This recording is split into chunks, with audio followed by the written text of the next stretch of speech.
everyone, and welcome to this third EU forum of ASTP. We are very happy to welcome you today as we just had the anniversary day of Europe yesterday. Oh, now after the anniversary, let's practice Europe together. And thank you for Alessandra Battigotti and her incredible team of the EU committee and all the volunteers to have prepared these. Maybe a few words as an introduction. Indeed, it is essential for our community to directly be able to connect with European bodies. And so thanks to all our speakers to have agreed to play the game. And because we are making the European KT and the innovation ecosystem successful and fruitful, we as professionals, and because our colleagues and friends from European bodies and from the European Commissions are making the rules, giving orientations, and building up tools to help us collaborating better or being more efficient. Therefore, it is key to keep connected and even more, not only connected and mutually informed, but to keep a dialogue live between the professionals and the Commission and the bodies. And so ESTP is not only about capacity building, it is also about networking in such proposition as this forum. And ESTP is also about advocacy for the profession. And there I would like maybe to point out something you might have seen on our website or on the social network, which is our last statement position. The one has been published by the board of ASTP. You can find it on the website. ASTP here in that statement expresses concern about the provisions included in the Horizon Europe Grant Agreement, according to which EIC inventors are granted royal-free access right for exploitation purposes. And you may remember, I think we have discussed this exactly 1 year ago during the first forum. And so the discussion has gone on. And if we as KT professional, we do understand the rationale for such provision, as in some areas, TTOs are not well developed. However, we do believe that this is not the good practice to push. For several reasons, I will only mention two here because it's not the goal this morning to have a full discussion on that. But KT is a complex task. It requires professional skills and dedicated resources, and so highly skilled professionals on several and a variety of topics. Plus, such provision may be in conflict with institutional policies or even regulations at regional or national levels. So this is one of the activity of ASTP at EU level, and it's not always easy to follow the high numbers of initiatives and topics that are being discussed or developed at the European level. And that's the reason why ASTP has launched 1 year ago the EU Forum webinars. And we wanted it to be free and open to all the community, being member of ASTP or not, to facilitate access to the leaders of this EU initiative.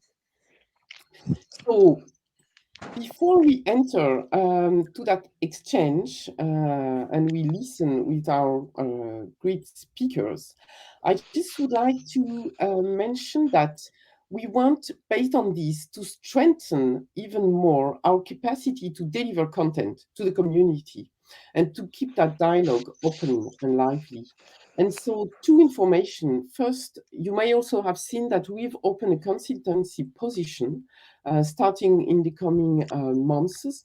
This is a 12 months pilot frame, but the objective is to have a sustainable position that would help better connect and deliver more content, maybe through newsletters and so on, to the community. So this is really key. And we have seen, I think we have many participant registered this morning. We also see that the videos of the forums are well consulted online. So there is a need for this. We are also looking for more volunteers to join the EU committee. So please just come in contact with Laura or Alessandra on those. And at the end of this morning, Alessandra will just brush and give us an overview on all the activities that are undergoing at the EU committee. And you will see there's room for many people with a variety of profile and variety of tasks there. So now let's come back to this morning. We will discuss 4 topics: spin-offs, Green Deal, best practices, and standardization. And we have 3 fantastic speakers for these. So Laura Pantija from ERC, Margot Muslinger from the TD&IP unit of GRC, and finally, Ioannis Sagias, sorry, Ioannis, from the Valorization unit of the DG for Research and Involvement and Innovation. Oh God, I have to pass the mic. Well, I wish all of us a very nice morning with the presentation, with the discussion and the Q&A. I will leave the EU committee volunteers presenting, introducing the speakers and moderating the session. And I hope we'll all meet together in face-to-face in Lisbon in 1 week to just continue the discussion. I've heard that we are over 330 participants and all booked, but let's guess that those here will be there. Alessandra, I think you're the one starting. Yes, thank you, Cecile. Good morning, everyone, and welcome to our third ASTP-EU forum. It's a big pleasure for me to be here today and to start with our session. The first presentation will be about the experience of the European Research Council in the knowledge transfer and spin-out creation. And I think maybe this sounds quite surprising in a way, because when we think about the European funding from the European Research Council, we think about excellent frontier research, basic research, or very low TRL, far from the market. And in fact, so it's really not immediate for us to think about knowledge transfer in this specific context. However, I don't know if all of you know that the ERC has been running for several years now a program which is called the Proof of Concept, which is funding in particular projects which aim at exploring the commercial and societal potential of the results generated within the ERC projects. And I've had the pleasure to be part of evaluation panels of these projects in the past. And I remember during one of the briefing for experts, some of your colleagues, Laura, mentioned that this funding is really about changing the mindset of researchers, of scientists, support them to think in terms of taking their technologies, their research results out of the lab closer to the market. So this is really quite interesting funding scheme that the ERC is running, and all of us, all tech transfer professionals, we are very familiar with the concept of proof of concept. Many of us are so lucky to have our universities funding such kind of projects, because um, the challenges we face is that academic research generates results which are very early stage, typically early stage. So we all know how important it is to dedicate some funding, some time to really explore the innovation potential of the research results that are produced in our institutions. So without further ado, I would pass the floor to Laura Pontija, who is a policy analyst at the European Research Council Executive Agency, who is going to share with us today very interesting results from their analysis, from the ERC's analysis of the proof of concept funding scheme. And before passing the floor to Laura, I would like to invite all of you to actively participate to this session. I think there is a Q&A section on the platform where you can put your questions, and after Laura's speech we will have some time to take questions and share more and exchange more experience and information. And in particular, I was thinking if any of you has been involved in supporting proof of concept projects funded by the ERC, this would be nice to share maybe some experience. This is a very open community, an open format for the event. We would like it to be as interactive as possible. So, Laura, the screen is yours. Thank you very much. I'll try to share my presentation. If I remember how to do. No, I already made a mistake, I think. Wait a second. Should be the arrow. Yeah, but yeah, I done that, but then I have to find it on my screen. Okay, I don't. That is your window. So tell me again. Sorry, tell me again. So if I do share, and then I should select PDF or share screen. Select window, not the entire screen. Where do I have this option? I do no. When I click there, I get select PDF or share screen, one of the two. Oh, it's share screen. Sorry. Share screen, and then and then window. The window from there. Perfect. Okay. So here it should be. Can you see it? Not yet. Oh yes, it's coming. Through, yeah. Perfect. Coming. Can you use the next one? Maybe. Can you see it full screen? Not no. yet. No. Okay. I select reading view then, as you suggested. Perfect. Now it's fine. Now it's fine. Okay. Perfect. But then I don't see any of you. But okay, I guess it's okay. So, good morning, everybody. And Alessandra has already made a very detailed presentation of myself, the ERC, and the proof of concept. So I will go through some of the same thing that she has said, maybe with a little bit more detail, and then I will go to the presentation of a survey that we have launched and analyzed very recently. So, as you might know, the mission of the ERC is really to fund bottom-up frontier research. So we don't really have any expectation of any technological fallout from what we are funding. So we are really not making any distinction between what is basic and applied research. We really look at scientific projects which are pushing forward the frontier of knowledge.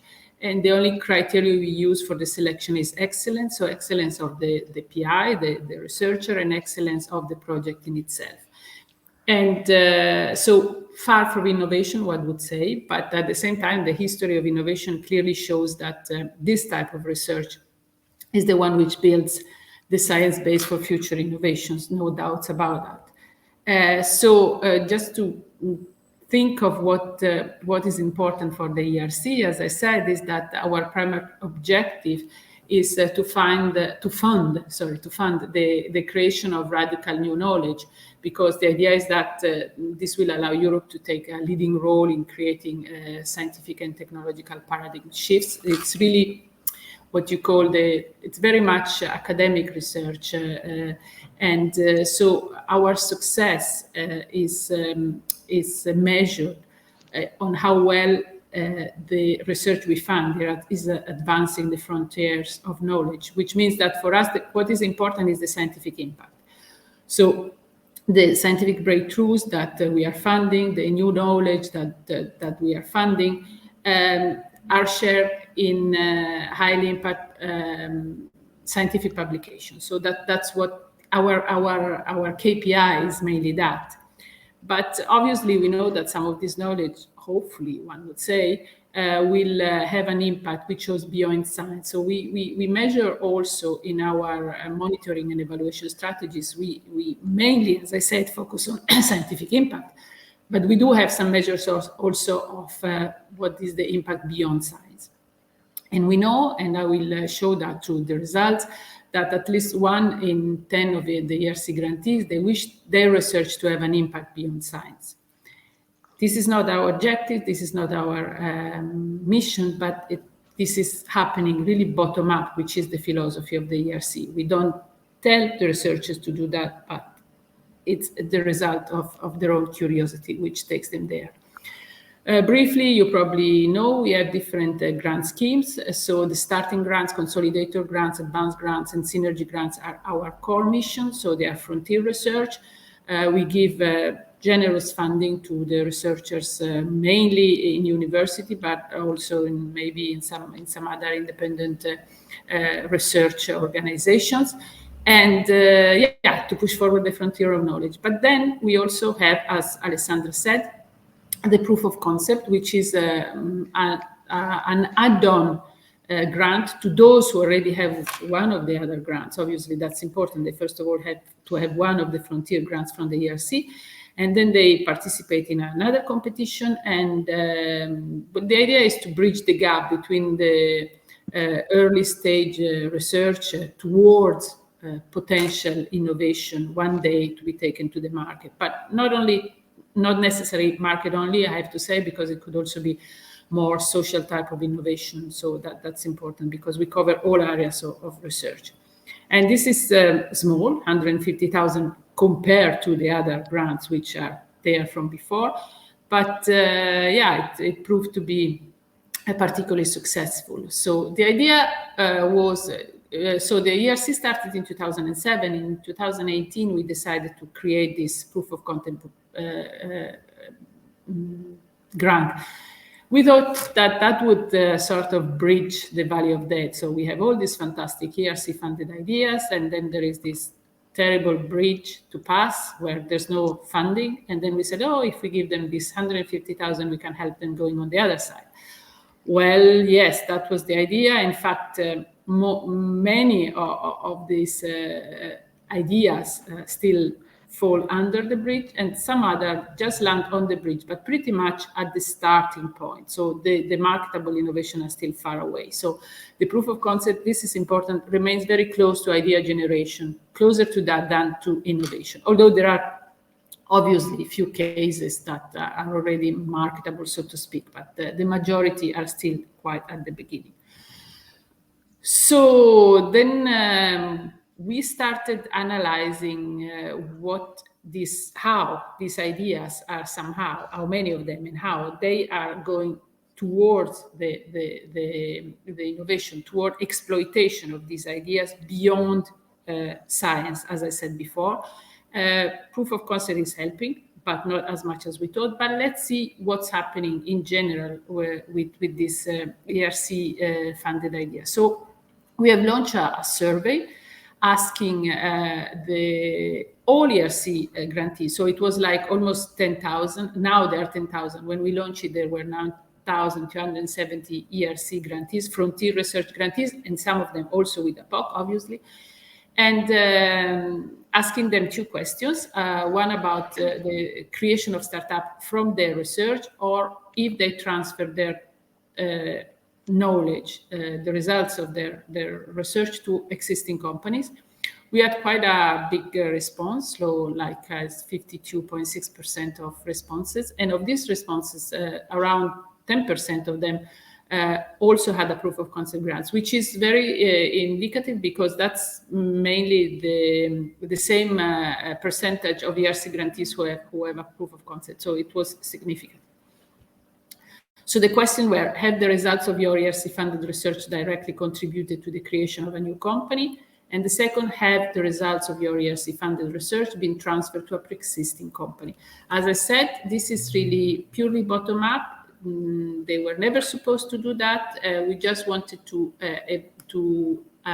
sort of evaluate ex post or monitor ex post if the basic fundamental frontier research that we are funding has taken some results towards the other side of the value of debt. So of these 4,875 PIs who responded to the survey, we look at those who also have a POC and those who don't have a POC, and we can see that all in all, more than 11% of the respondents said that either created companies or transferred the results. But this percentage goes much higher toward those who already have a proof of concept grant. So you see 50% of those with a POC also did some company creation or technology transfer. Those who don't have a POC also did it, but in a smaller percentage. This is what we think is not because this is a consequence of having a POC, but this is also what Alessandra said from the beginning. We thought that the proof of concept is a sort of a change of mindset, but somehow these people who applied for a POC, they are those who anyway already had this tendency towards technology transfer or company creation. So it's just the proof of concept was just an opportunity to confirm what these type of researchers already had in mind in most of the cases. So looking at the company creation, we have that, so 5.6% of respondents reported creation of companies. So we have more companies than responses because many PIs created more than one company. And this is true mainly, as I said, for proof of concept holders, but also those without a proof of concept created companies. We ask also what is the role of the researcher in the creation of the company, and we see, well, here we distinguish between grantees with a POC in orange and those without a POC in blue, but the results are pretty much similar. Mainly the PIs were a founder or co-founder, but of course more responses were possible, so they were also, in addition to the founder or co-founders, were also doing other activities in relation to the companies which were created. And then we try to find out also where these companies are located. So obviously UK, Germany, and France, because they are big companies, but we see, big countries, obviously the numbers are higher, but we see like also in the Netherlands, there were many companies created. And so here we talk about associated countries. UK is still a new country because the survey was launched in 2020. Now, obviously, the UK was moved to somewhere else. We still don't know if associated of third country, but anyway. But we see that Switzerland is also very much a site for company creation from our grantees. And there were some also outside the framework program countries, so also in the US.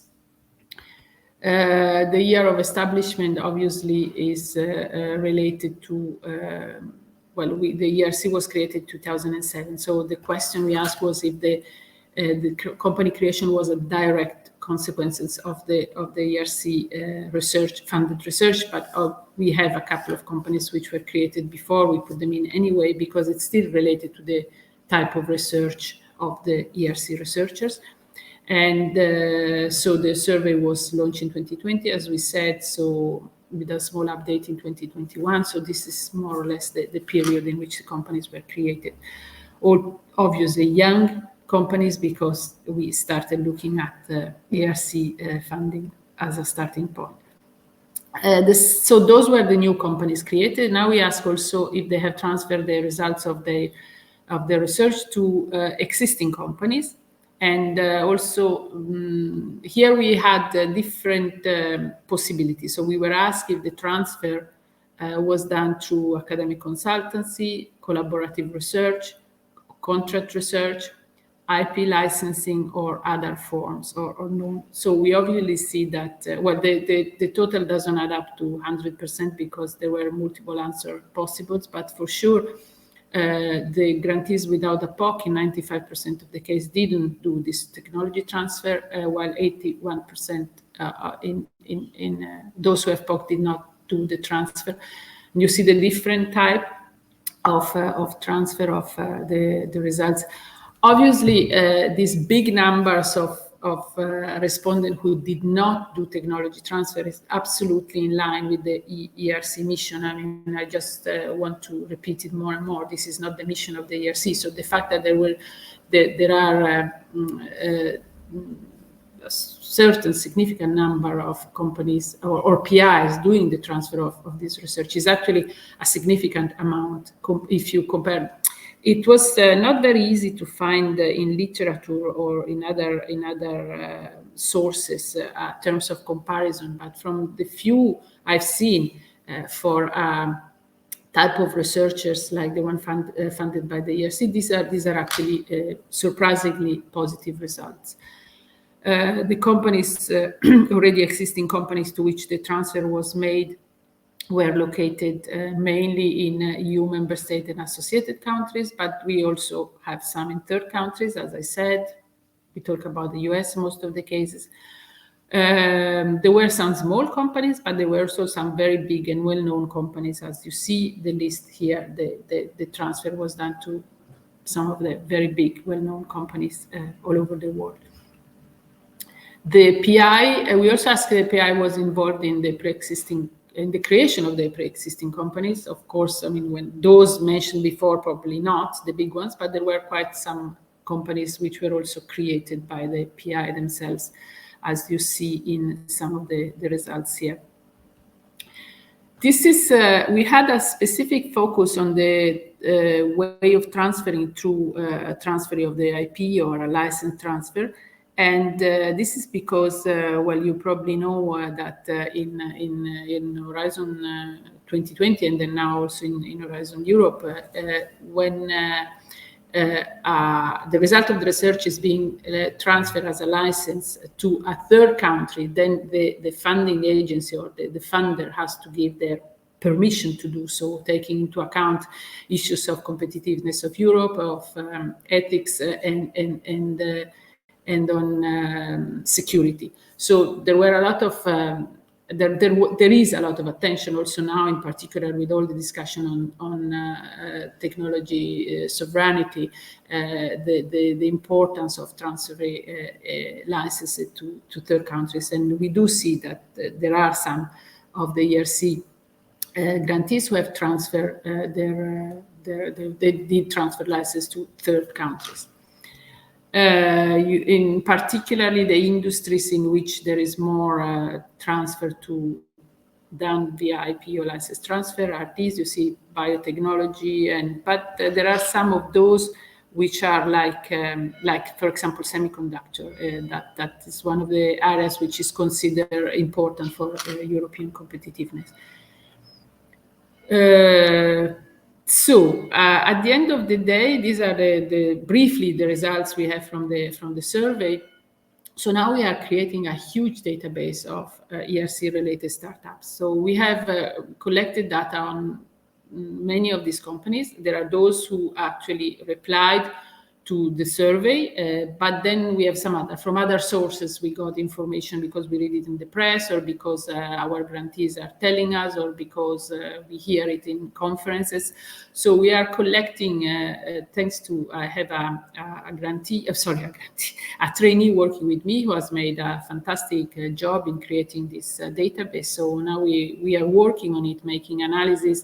For the moment we do descriptive analysis, but we have in mind to do other type of analysis together with the OECD. The OECD they have a novel data set assembled under the scope of a project funded by Horizon 2020, and they really have extremely well detailed coverage of startups, and in particular academic startups.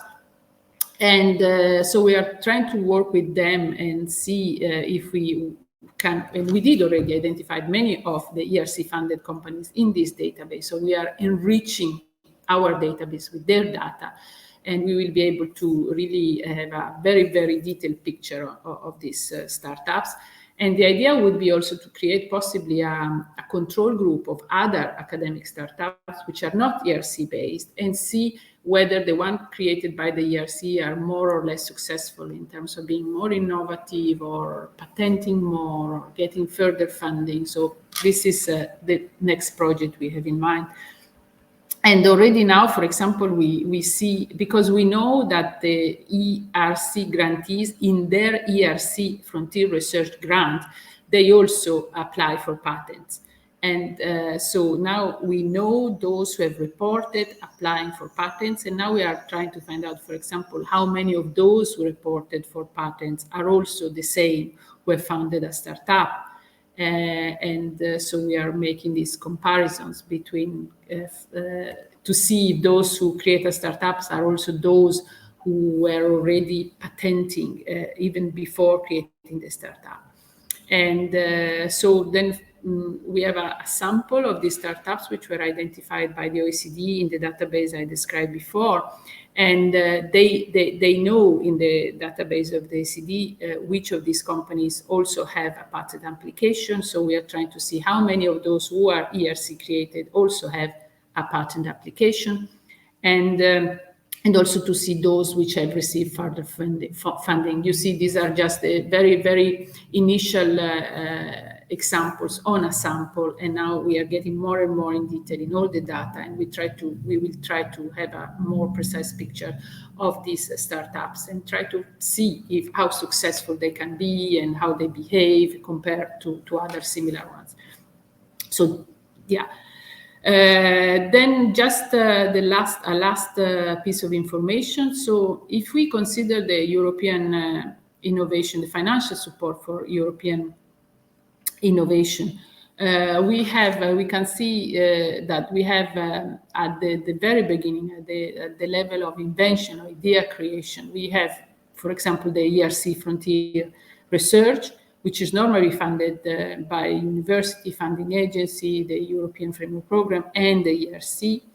And then we have this famous valley of death before some of these ideas might one day become successful in being commercialized, or most of them will probably be unsuccessful. But just the idea is that, so we created the proof of concept here, thinking that we could take them on the other side of the valley of death, but in fact, as you see, it's well before.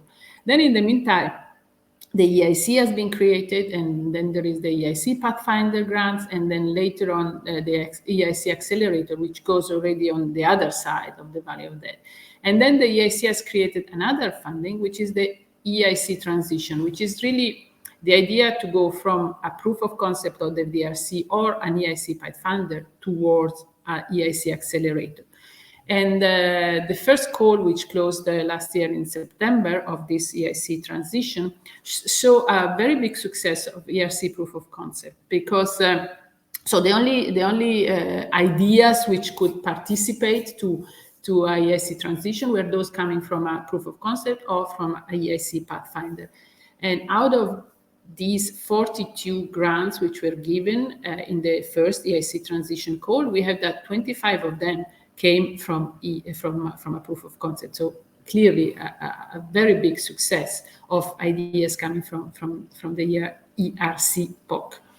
And of those 25, 14 of them had a spin-off, and they did apply through their spin-off.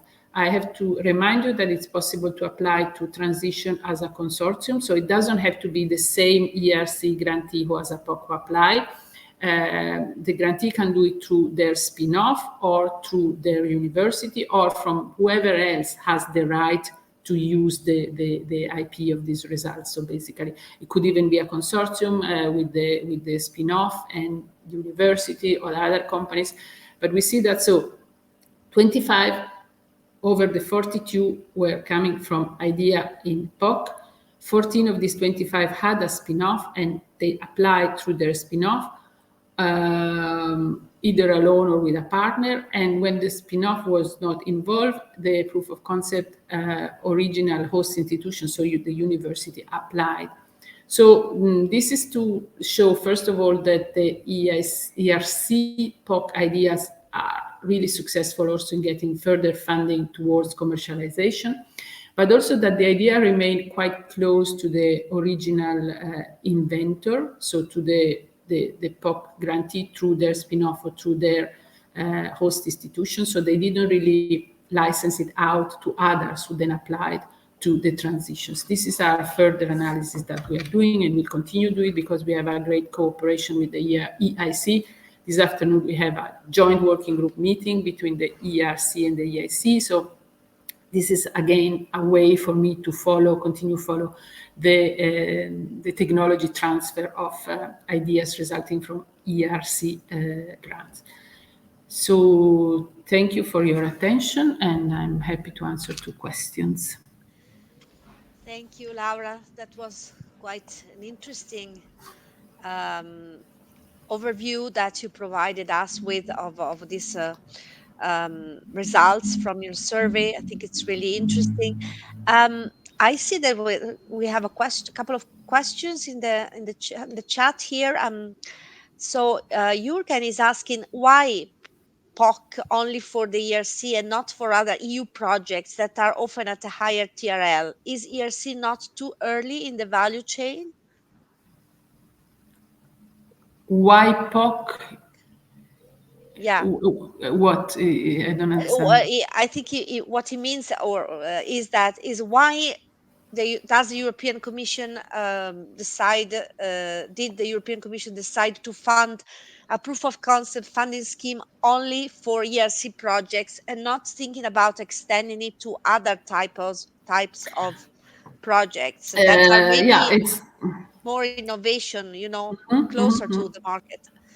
It's not first of all, it's not the ERC, sorry, it's not the European Commission which decided, it's the ERC Scientific Council, which is independent. So the ERC is sort of governed by an independent scientific council, and they decided this.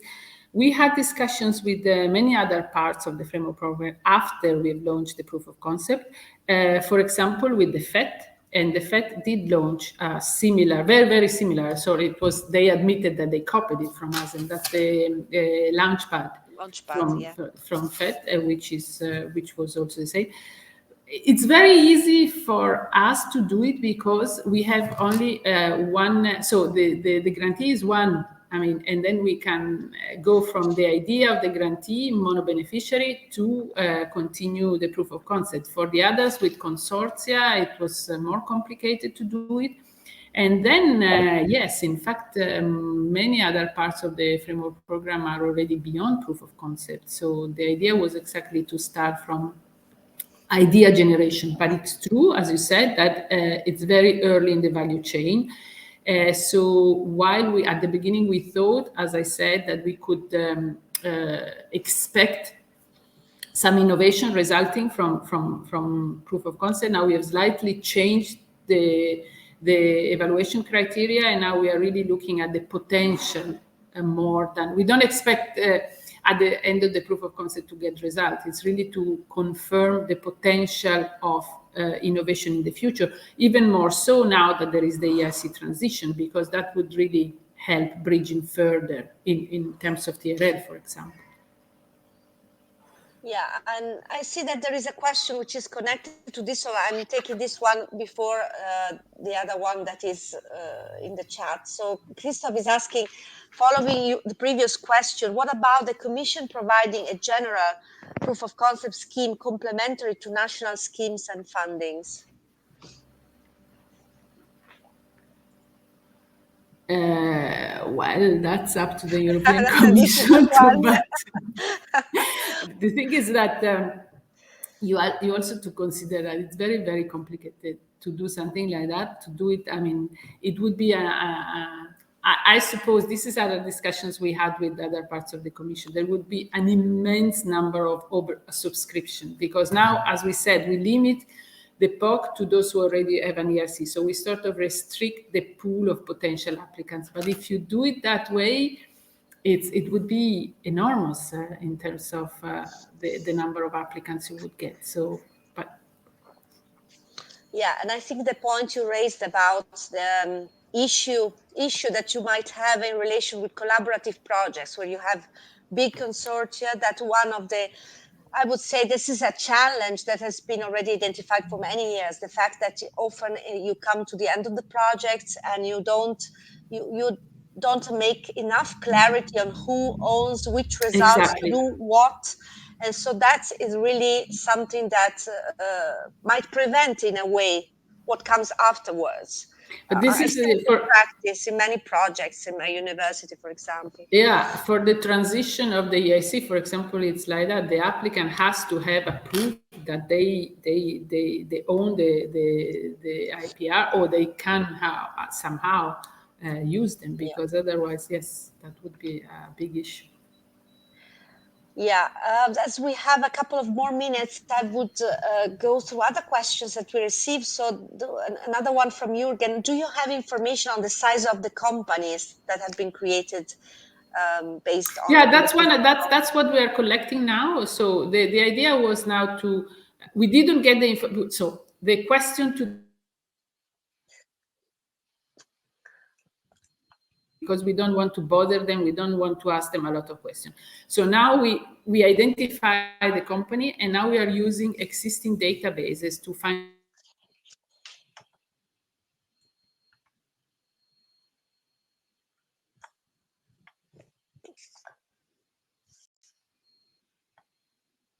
Can we still hear Laura? I think we lost her. Or is it me?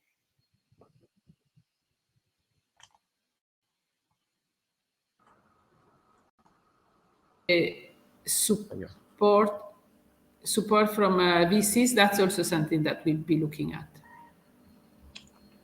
I lost you for a while. I hope the other people could listen to your Should your I reply. repeat? I don't know, Anwar, was Yeah, it probably me? repeat. If you repeat, Yeah. that would be great. Yes, okay, I repeat. Yeah, so regarding the size of the companies, as I said, now we have the companies through the answers from the survey. We didn't ask the direct question to the grantees because we don't want to bother them with too many questions, because once we have the name of the company, we can find information on existing external databases like Crunchbase, Dealroom, Orbis, and then this one with the OECD. So this is something that we are putting on in the database. And regarding the VC supported, this is something also that we are looking at, because this is in some of these databases you also find that. And this is particularly this group of the OECD has been looking in particular at this, who supported them. So this is part of the analysis that we are conducting.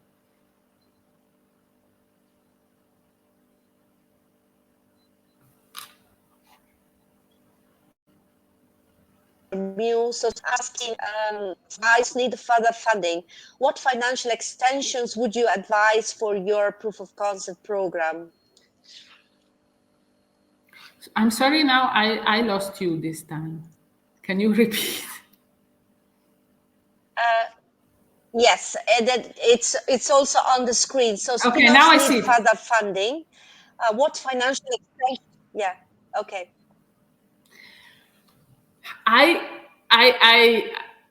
don't know about advising, but what I see from the results we have, I think that the great majority of them still need some public funding. I mean, that's why, I mean, like the EIC transition is helping, because they are still very much at the beginning of the value of data. And I feel we tried with Business Angels, but it might still be very much too early. But we will see. Those who are successful probably manage somehow to get. This is also what we have to analyze: what type of further funding they receive. But it's still very risky to invest in these companies. Yeah. I mean, you have seen the projects, Alessandra. You know that. Yeah, absolutely. Yes, it's still. I really think that this idea of giving this proof of concept funding to change the mindset is really what is the outcome. The problem is that maybe it's different to measure it. I mean, how do you measure if you manage to change the culture and the mindset of the academics? So that's difficult to capture this with numbers, but I'm pretty sure that this is the major effect that I could see. I've seen this in my own experience with one of the proof of concept projects that we had. You remember the one with Paola. I know that you were in touch with her. So yes. she ended. She was an ERC grantee. She had her proof of concept. At the end, she created a spin-out company. And I remember the email she sent after when she finished the proof of concept. She sent an email to the rector saying that she was really happy because this project helped her to see the results of her research under a different light. So I think that was, what was the purpose of all of it, I would say. Just a couple of more questions before we move on to the next speaker. So Michelle is asking, why is the budget fixed at 150K without any flexibility? Well, because the European Commission was very keen and still is, as you probably know, to have lump sums instead of cost-based grants. So the proof of concept was given before was up to 150,000, which was the result of an analysis made on similar type of fundings around the world. And then, so historically, we had that for all these years, they all asked for 150,000. Surprise, surprise. When the maximum was 150,000, everybody asked for that. So we use that as a basis of the historical basis to set up the lump sum, and the lump sum is fixed. It's fixed for the whole framework program, and. But we also ran another survey not so long ago, and in general, there was a general agreement that 150,000 to change the mind, as you said, was probably good enough. Then obviously it's not enough to get further. And then, of course, since we fund all areas of research, for some areas is very much too little, for some others it's okay, but yeah. Yeah. Are you involved in the Innovation Radar tool? No, not really. Yeah, but I guess we have informed the grantees of its existence, and we looked into it. We told to the colleagues doing that, but no, I'm not involved myself, and the ERC is not really involved. The decision was really not to be involved. Okay. The very last questions. Our community is very lively today. So the question from Dadici, I hope I pronounced this correctly. It was very interesting to see that there was no one-to-one correlation to the patents generated within the ERC funded projects and the spin-offs based on patents. What can you tell us about the exploitation route used in these cases? Yeah, unfortunately, I cannot tell you anything. I mean, we just have. The thing is that this is just based on pure numbers. So this is the whole analysis of the patents. It's really something that we intend to do. So, as I said, all this that I presented, it's really the starting point of a database that we want to use in all possible ways to get further analysis and information, both descriptive and more econometrical and whatever. But and then the analysis of we are also having a big project going on, actually, with the colleagues of the University of Bologna, about really analyzing how much all patents, non-ERC related, but yes, also ERC related, but mainly for third parties, how much they are actually citing literature which is originating in ERC funded research. So we really have a very large project in analyzing patents in that sense. But so far we do not have this data that you would like to talk about. Okay, just very quickly, the last one. Is the list of companies that got funding by POC or Transition available? And if yes, where can we find it?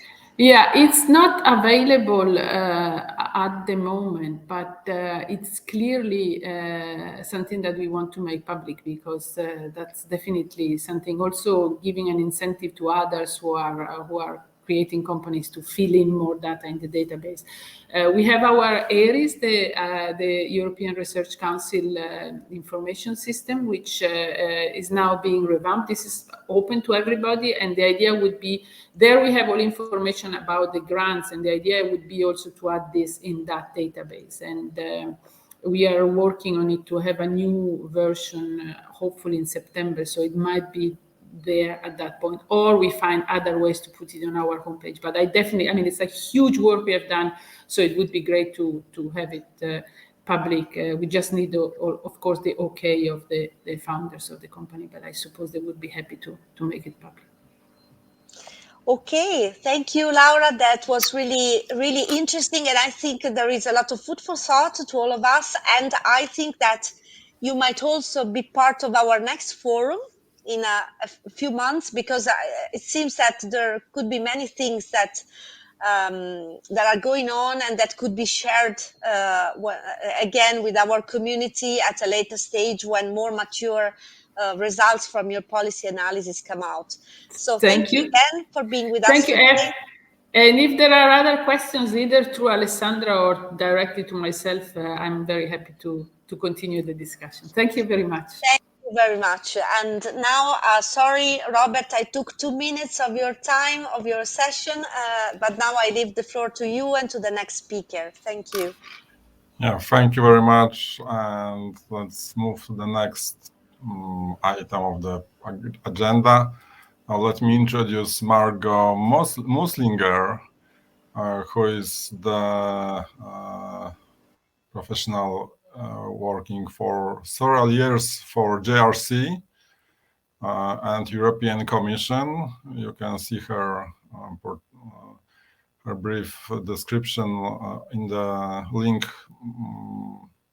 mentioned in the program, so I don't need to extend this introduction. I'm very wonder what you will tell us about the green deals and technology transfer rules. I already have a number of questions, so please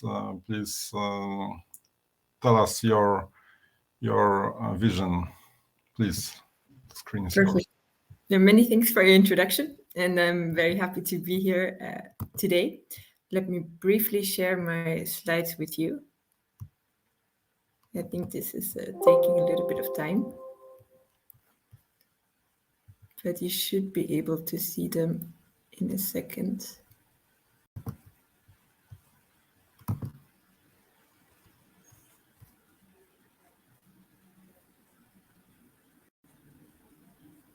Okay, perfect. So welcome to my presentation on technology transfer and commercialization for the Green Deal. And thanks for the introduction by Robert.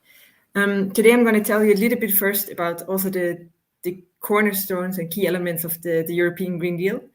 Then I will talk a little bit about the relevance of technology transfer for the European Green Deal. And then I'll explain to you a little bit more in detail what our competence center that I'm working in is doing in relation to technology transfer, but especially also in relation to tech transfer and the European Green Deal. And then I will go a little bit more into the details of the current studies and activities that we do around this topic.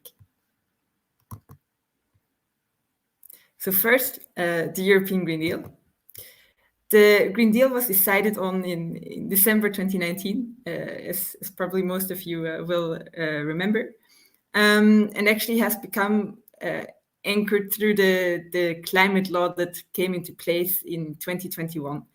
And the plan of the European Green Deal is to make Europe the first continent to be climate neutral in 2050.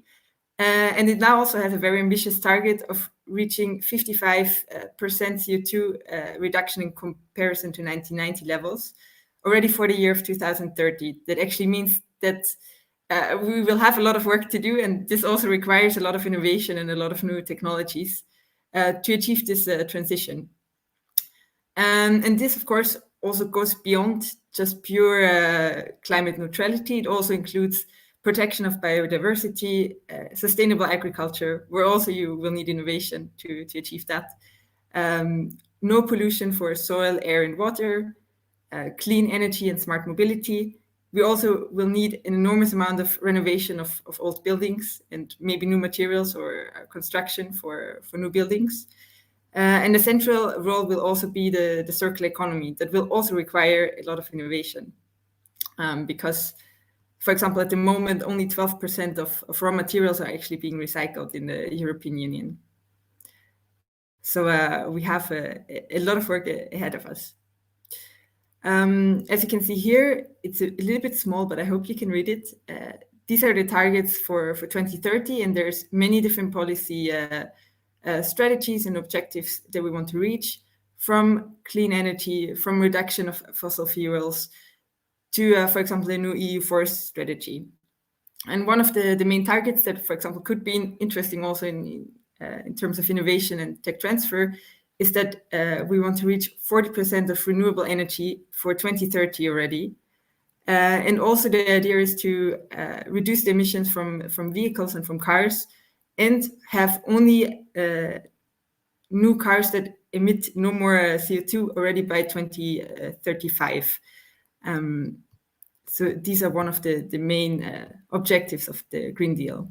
And if you look a little bit at the progress that we're currently making, actually these are still the old agreed targets. Actually, the current targets are even higher. For example, we have 55% of greenhouse gas emission reduction. We can see that in 2020, we were only at half of the goals. So we are making progress to reach the Paris Agreement, but we will need a lot more innovation to achieve the goals that we have. So this brings me actually to the next slide, and this is the role of technology transfer in the Green Deal. So what do we actually need for achieving the Green Deal? Well, first of all, we need an enormously fast transition of society and industry, because if you look at the targets that we have, I mean, to reach 55% reduction of CO2 emissions, for example, we only have about 7.5 more years left to achieve this. Then we also need to achieve climate mitigation and adaptation. We want to protect our ecosystems. And we need for this a lot of innovative technologies. That a lot of that is already on the market, and a lot of that is in early development stage, but a lot of this also hasn't even come out of research yet.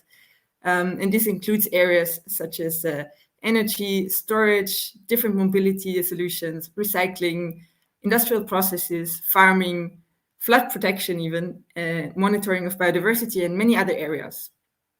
So how can we achieve this actually?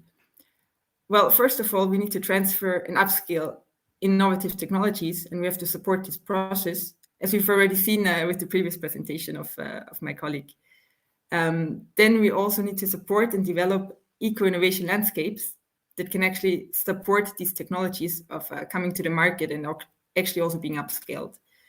Then it's also very important to learn from successful examples and not just develop technology in isolation.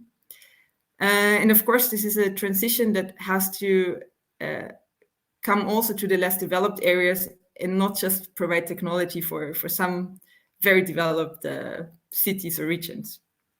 And of course, another element that is very important is the financing of these sustainable solutions and the support to startups and scale-ups. So this brings us to the role of our Competence Center for Technology Transfer, that is part of the Joint Research Center. So the Competence Center for Technology Transfer that I'm a member of is the single reference point for expertise on technology transfer at the European Commission. And we at the Technology Transfer Competence Center support the EU policy development from an upstream concept stage to the downstream implementation phase through various activities that I'll explain a little bit more in detail in a few minutes. And the purpose of the Competence Center is also to help understand and transfer the knowledge on technology transfer, and actually help to share best practices on technology transfer. So essentially, for this, we have 3 main activity areas. So we do capacity building on technology transfer. We look at financial instruments and the conception and design phase. And we actually look at how we can support innovation, and especially innovation ecosystems and innovation clusters. This we do through research, but then also through the support of all our community of practice and exchanges such as, for example, also with ASTP, as we're doing today. And then actually a lot of this knowledge feeds into policy making and policy support. So we have operational support to the different GRC directorates, but then also direct policy support to DGs such as RTD, GROW, NEAR, Regio, where we have various collaboration programs with them.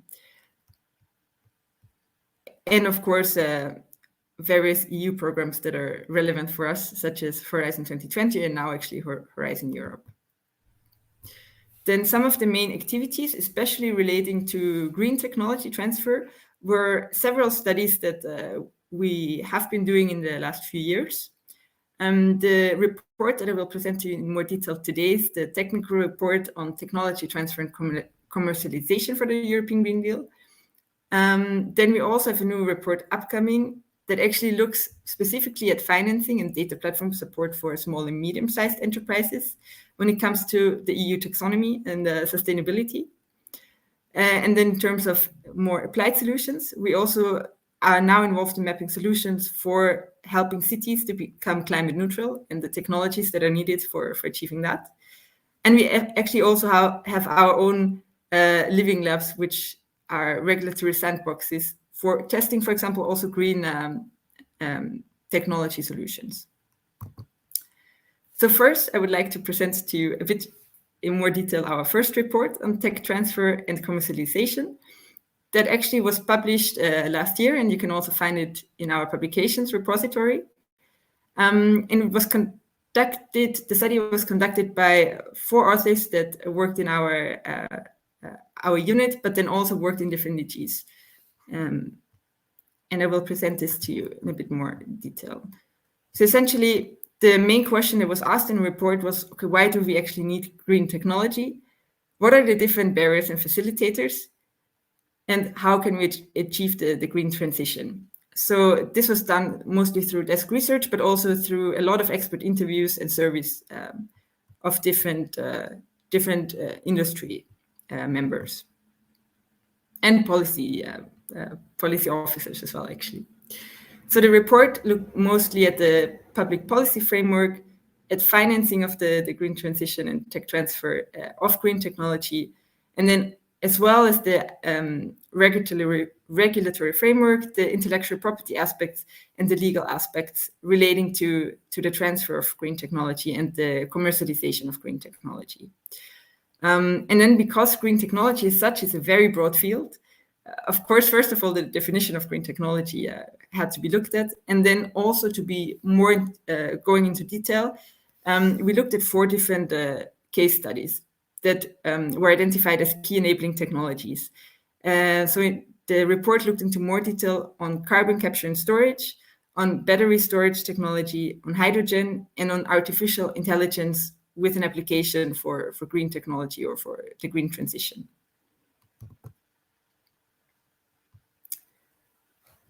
So essentially, yes, it looked at the technology transfer process, the financial environment, and the public policy framework. So at the technology transfer angle, it looked at all the different steps of the technology transfer process, from the discovery of the innovation to the role of the technology transfer office, the IP protection, the licensing, all the way up to commercialization and the maturity of the innovation. So essentially, what the report also found, and this is also something coming from the International Energy Agency, was that in order to achieve our emission reductions by 2050, there's actually a very big variety of technology readiness levels of current technologies. So, for example, all the technologies that we need, only 25% of them are currently at a level of maturity that is considered mature. 41 are at an early adoption phase. 17% are still at a demonstration phase, and 17% are still at the prototype phase. And with this mix, we would actually achieve the 2050 targets. However, of course, you need to consider that there's many innovations that at this stage, maybe we don't even know about yet, and that we should not forget about in this transition. The report also looked at different barriers, and one of the barriers is also understanding the risks for investors. Because very often for green technologies, the risk is relatively unclear because it's very long-term investments. Very often it's connected to high costs. So the report actually suggested to look better at the data that is available and maybe change the reporting requirements. So for example, you should also look at non-financial risks such as climate risks and cyber risks to do a different risk assessment for green technologies. And in addition, you also have to look at, for example, the financial planning for startups that work on green technologies. I mean, that is something that is also relevant for other SMEs and startups, of course, but especially for green technology, and to make sure that the management skills and financial literacy are included. In terms of data usage, we followed up with a second report on this that actually looked at available data for startups and SMEs in terms of sustainability and in terms of data available on their climate risks. Then, of course, as a next step, the report looked at the viability of the business case of green technologies, and found that there at the moment are huge gaps in private funding for high impact technologies, especially at low technology readiness level. And it's something that the previous presentation already spoke about, the valley of death, which of course is very relevant for green technologies as well, especially because very often there's high investment costs involved in green technologies, as they're often tend to be more complex, maybe than alternative technologies, require also longer investment horizons. And this also leads, of course, to very high first movers costs for green technologies. So actually, there's public support also needed to bring down these first mover costs.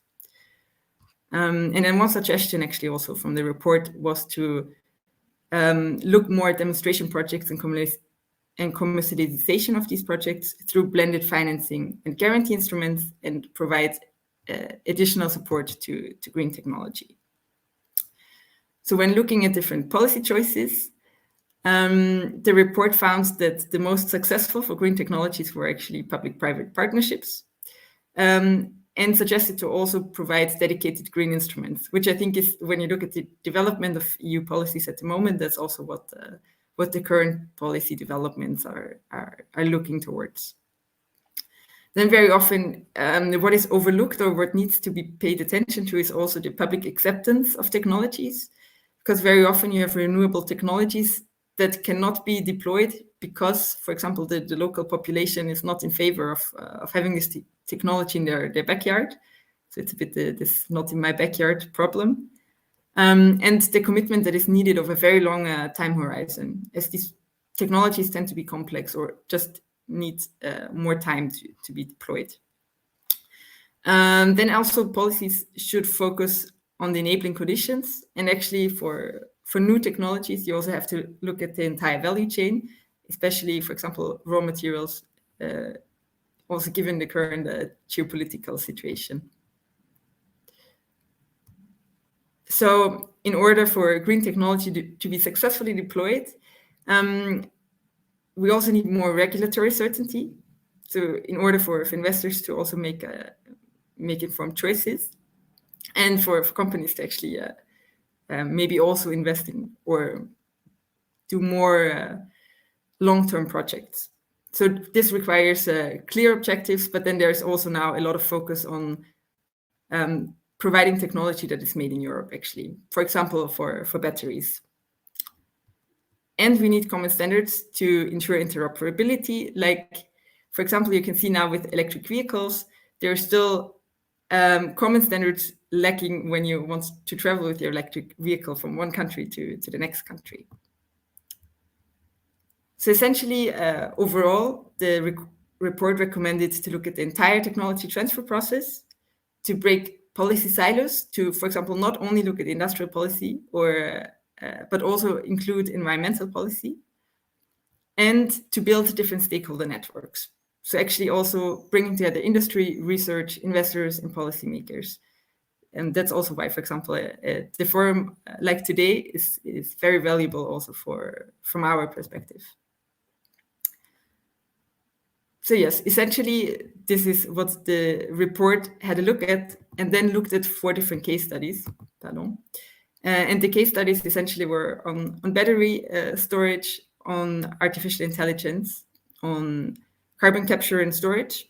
That essentially carbon capture and storage, they found that the main problem there was not so much the technology transfer, but more the commercialization stage, because the public acceptance for this kind of projects at the moment needs still the most attention. And yeah, they found also that essentially, in order to look at green technology transfer, it's good to focus actually on the different technologies, because the value chains are very different per technology. The challenges are very different per technology. And also explored questions around IP and potentially also for questions around green patent pools. If you're interested in more details on the report, it's available on our repository, and I'm happy to also answer more questions around it. Then one of the follow-up reports on this report is the upcoming technical report on data platform support to small and medium-sized enterprises for ESG reporting and the EU taxonomy implementation. This one will be published in a couple of weeks from now, and especially looked at the new EU taxonomy and sustainable finance, and how small and medium-sized enterprises can be included in that. Because as we stated also in the previous report, a large barrier for green technologies is actually access to financing. However, small companies will not be required to report their sustainable activities. They can do it voluntarily, but of course this comes at administrative hurdles and costs to them. So we essentially looked at, okay, what is the data that is already collected on sustainability for startups and spin-offs and small and medium-sized enterprises? What is the added value to show the sustainability of your activities at this point in time voluntarily? And how can these companies be included in this movement towards sustainable finance?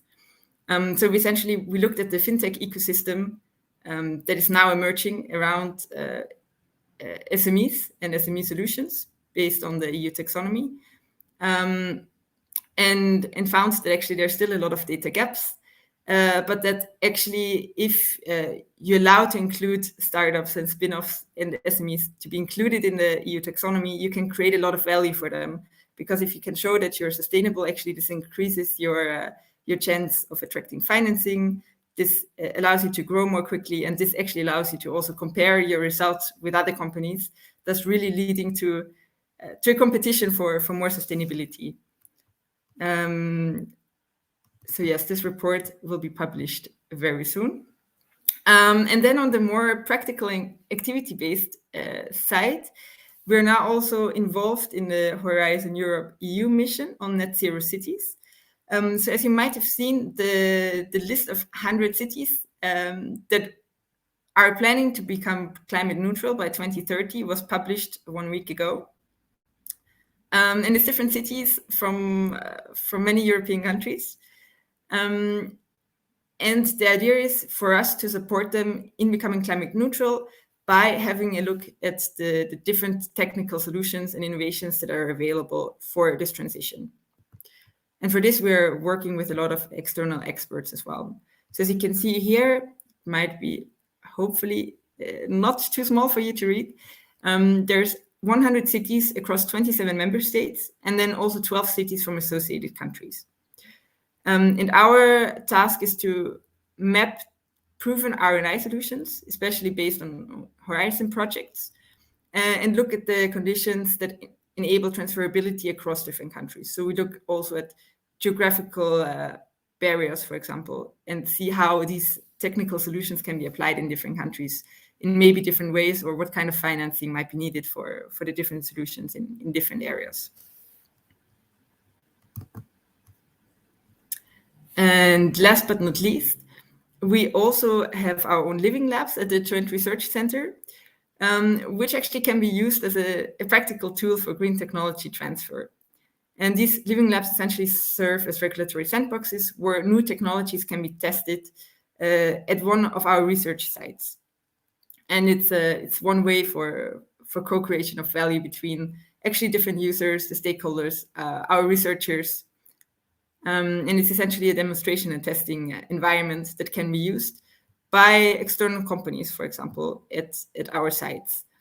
And we have 6 different sites where we have living labs. So our main site is in Ispra in Italy, because this is the biggest site that we have. But then we also have living labs in Sevilla and in Petten. And these allow actually to work together with the scientists at the JRC, together with external partners that would like to apply for these living labs to test smart city solutions and smart energy solutions and innovative technologies. So at the moment, our call for expression of interest is closed, but it will be reopening soon. So also, if you know interested people, feel free to share our link to that. And essentially, it's a great way of connecting researchers and businesses to try different digital energy solutions, future mobility solutions. And I will show some of the examples that we currently have, and also to provide scientific expertise in advancing the solutions. So for example, at the moment, in our site in Ispra, we are testing different electric vehicle charging systems, also autonomous vehicles, and an automated droid for last mile delivery. And this one was actually also visiting us in Brussels yesterday and for the weekend for the Europe Day. So I think with this, I've reached the end of my presentation. Feel free to reach out to us and to follow us. And I'm very curious to hear what questions you might have around our projects. So thanks a lot for your attention. Thank you very much. This is very inspiring. Inspires me very much. And let me start with some questions just to warm up. What we, or at least I, get from your presentation is that all these green technologies are pretty much impactful, but not necessarily profitable in the short term for these licensors. So universities have no immediate motivation to invest in this area. Yeah. So, but to really make this impact, people should take care about these cases. Yes. So, what we can expect or ask for in this kind of activities for this Green Deal technologies? Can you offer us some co-financing of these projects, or maybe some support for tech transfer professionals who are solely involved in this kind of projects? This is what we suffer very much, is the very limited resources of our tech transfer offices. So can we somehow expand these activities with your help? I mean, what you can see also in the last few years is that the funding priorities have shifted very much to sustainability and to the green transition. For example, when you also look at Horizon Europe projects that you can also apply for funding to, more than a third of the grants now go for climate-related projects. So it's 35% of the funding that will be used for climate-related projects. There's also a lot of alliances now built around different green technologies and around research on these technologies, such as, for example, the European Battery Alliance, the Hydrogen Alliance. So essentially, there is a lot of funding available to invest into different renewable energy solutions. So I think if you're working on one of these solutions, there is many different types of funding that are available. Of course, the risk maybe is for example, the report also showed that when we look at battery storage, at the moment there's a high focus on lithium-ion batteries because this is the dominant solution at the market. So I think we also have to make sure that we're still open enough for new innovation or for new solutions to enter the market. So I think there's a lot of funding available for the key enabling technologies, or a little bit the star technologies that we can see are very successful at the moment. But I think we might also still have to be aware of new and innovative technologies that we might not have explored to the same extent so far. Yes, so another one for this living clubs, for this net zero cities development. Would you try to make available some study visits or internships to learn more from these projects, or this is just available through your reports? The Living Labs project is available to everyone that is interested, to any company that would like to test their solutions on our sites. What we can provide is essentially the location and the scientific expertise. But for this project, there's no financing available. So if companies would like to try their solutions at the JRC, this is absolutely possible. And I mean, at the moment, the call is not yet reopened, but it will reopen soon. So I think this can happily be shared, and participants are always very welcome for that. The Net Zero City Missions project is a separate project that we're working on together with many other stakeholders and consortium. And for this project, we're mostly responsible for analyzing the technical solutions. So for this, we don't come up with new technical solutions ourselves, or we don't work directly with the industry, but we look really at, okay, what are types of solutions that can be used for different cities. There will also be a platform available where these types of solutions can be looked at. And then in the long run, there will be more collaboration between the different cities and different technology providers based on the type of solutions. So essentially, if you're a startup or a company or a research institution in this city or area, and you want to work with the city to transfer your solution, I think there will be the potential to do that also. So the other cities could just learn or may join this program? For now, the call for applications is closed. So essentially, there was a selection process for all the cities that applied. But the idea is that, okay, you have these 100 cities that have a little bit of a front runner role. But all the knowledge and all the experience that these cities collect will be open to all the other cities. So all the other cities are equally encouraged to take part in this transition and to learn from the experience of these 100 pilot cities. Thank you very much.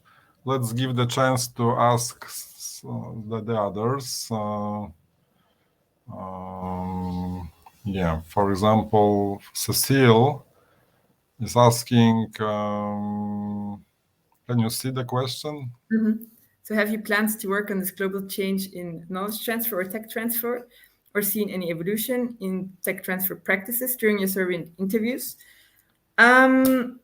Well, we looked generally at TT practices, and what we found is that actually the TT practices are relatively comparable for green technologies, at least at the current stage, than they are for general tech transfer.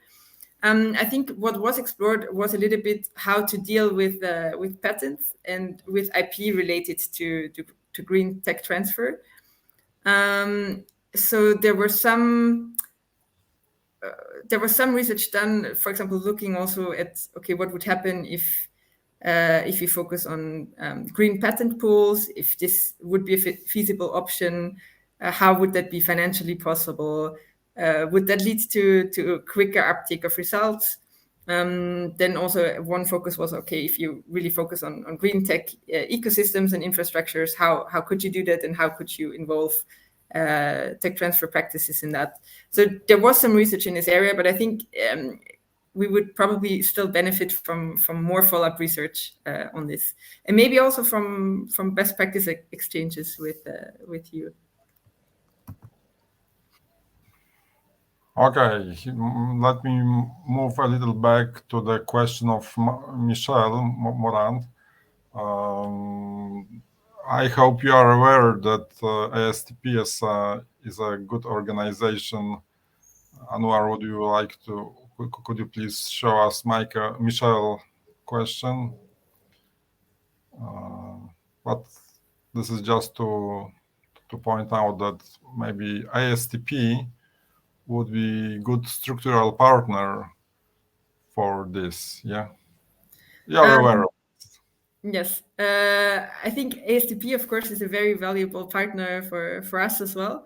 The reason why the TTO circle was mentioned in the graph was, I believe, for the simple fact that this was the first structural partner that existed, and that also was the one with which we had the most webinars and exchanges so far.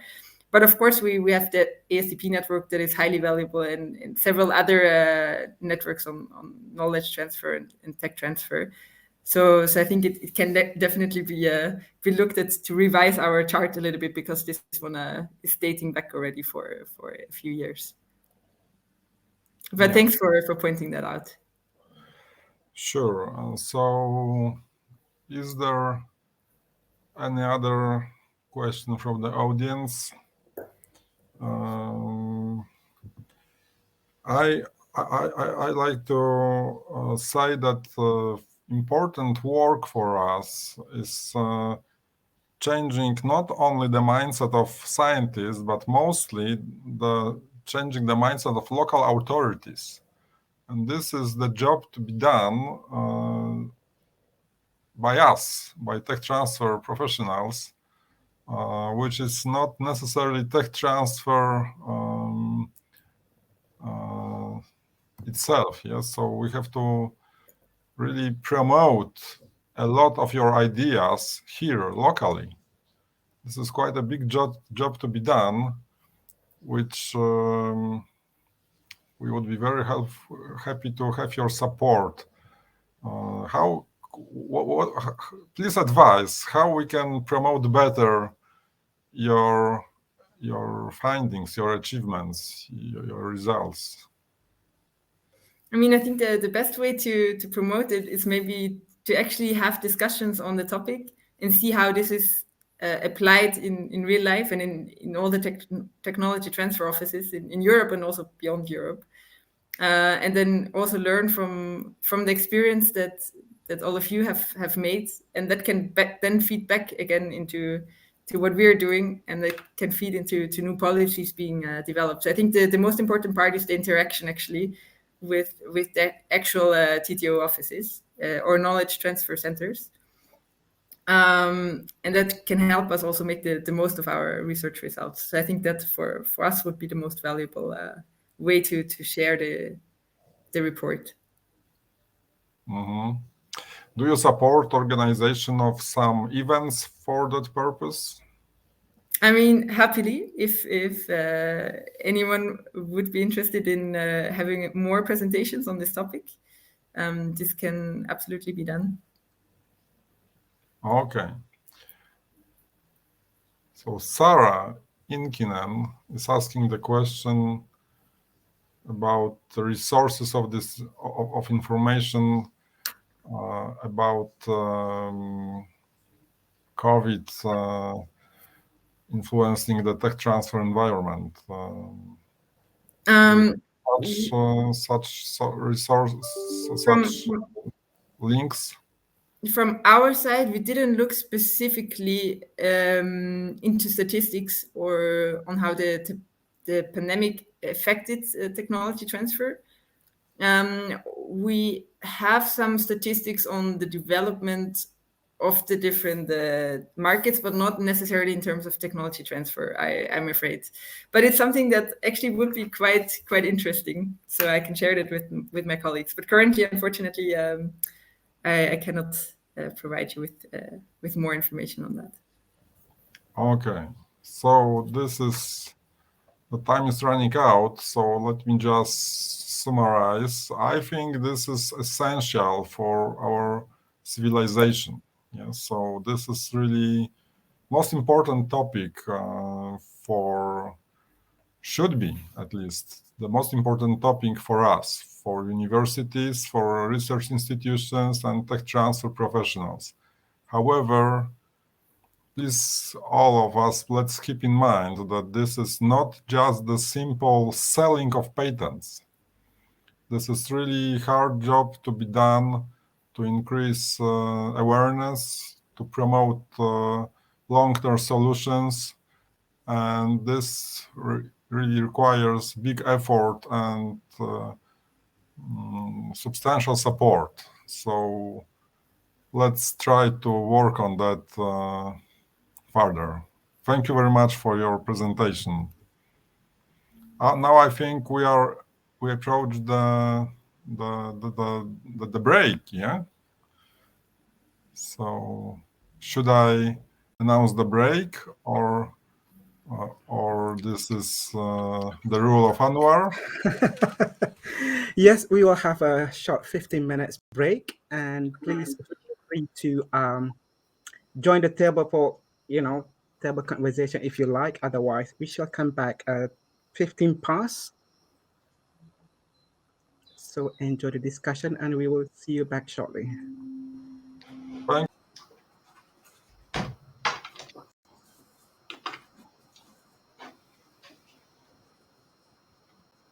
Okay, Michelle. So, good morning, everyone. Good morning again. And so we are pleased now to continue this interesting EU forum, third EU forum of ASTP. And after GRC and after the RC, we now are directly connected with the Commission in the EU, with Ioannis Sachias from the Unit E2, that means Valorization Policies and IPR. This unit is, of course, in the DG Research and Innovation at the European Commission. They are so in, let's say, in the core business of ASTP, of course. And they are very active for the time being with updating the, let's say, the guidelines for research in EU. And we are pleased to hear the message of Ioannis, and the floor is yours, Ioannis. Thank you very much, Michel. Can you hear me well, and can you see the presentation well? Absolutely. Okay, great. So thank you for the kind introduction, Michel. And what I wanted to say today, just give an update of the valorization policies and the latest developments. And normally we start our participation in the ASTP forum by giving a bit of a flavor of what's happening in the SRIP reports. So in the previous meeting we had a year ago, we had the SRIP report of the previous SRIP report speaking about innovation. And from this year's SRIP report, I'm afraid to say that things are not that much better, I would say. There's still a huge gap to be covered. There's this innovation gap. We still have the European innovation paradox, and we're lagging behind other parts of the world. Of course, there are some very positive elements as well, and this is where we want to focus. and of course work with the rest of the union, the member states, you and everybody else which is interested in the field of closing this innovation gap in order to make things a bit better. So this is from the SRIP report, of course, but besides the SRIP report, we have specific policies and specific, let's say, activities that we have put down since the beginning of the creation of this unit back in 2019, and what we try to follow and what we try to pass as a message throughout the whole community. So we did a policy review with the help of you, with the help of other stakeholders back in 1920, and also a great consultation that for us is still the guide. It's still the place that contains all the nice information gathered together, and it provides us the valorization channels, the valorization actors, and the basic valorization activities that we would like to undertake in order to be able to deliver something on knowledge valorization and creating more value from the R&I investment. This is the slide I really like, in the sense that it summarizes in a nice picture the valorization channels we have identified so far, which are the main actors for this channel, and which are the main tools that we can use under each of these channels. So far, I don't think that we have identified an additional channel, but that's of course not written on stone. We would like to see if there are more channels identified, or if these channels that we have identified to valorize the R&I can be split in some parts, and of course that you see, for example, the intellectual property management and standardization, they're coming together in the same channel. Engaging citizens comes together with the policy making and the public bodies and social advice. So in this sense, the valorization channels, we believe that they are complete, but of course they can be broken down into many different actions and activities. Having this in mind, we were working in order to be able to deliver something very concrete and specific for each valorization channel.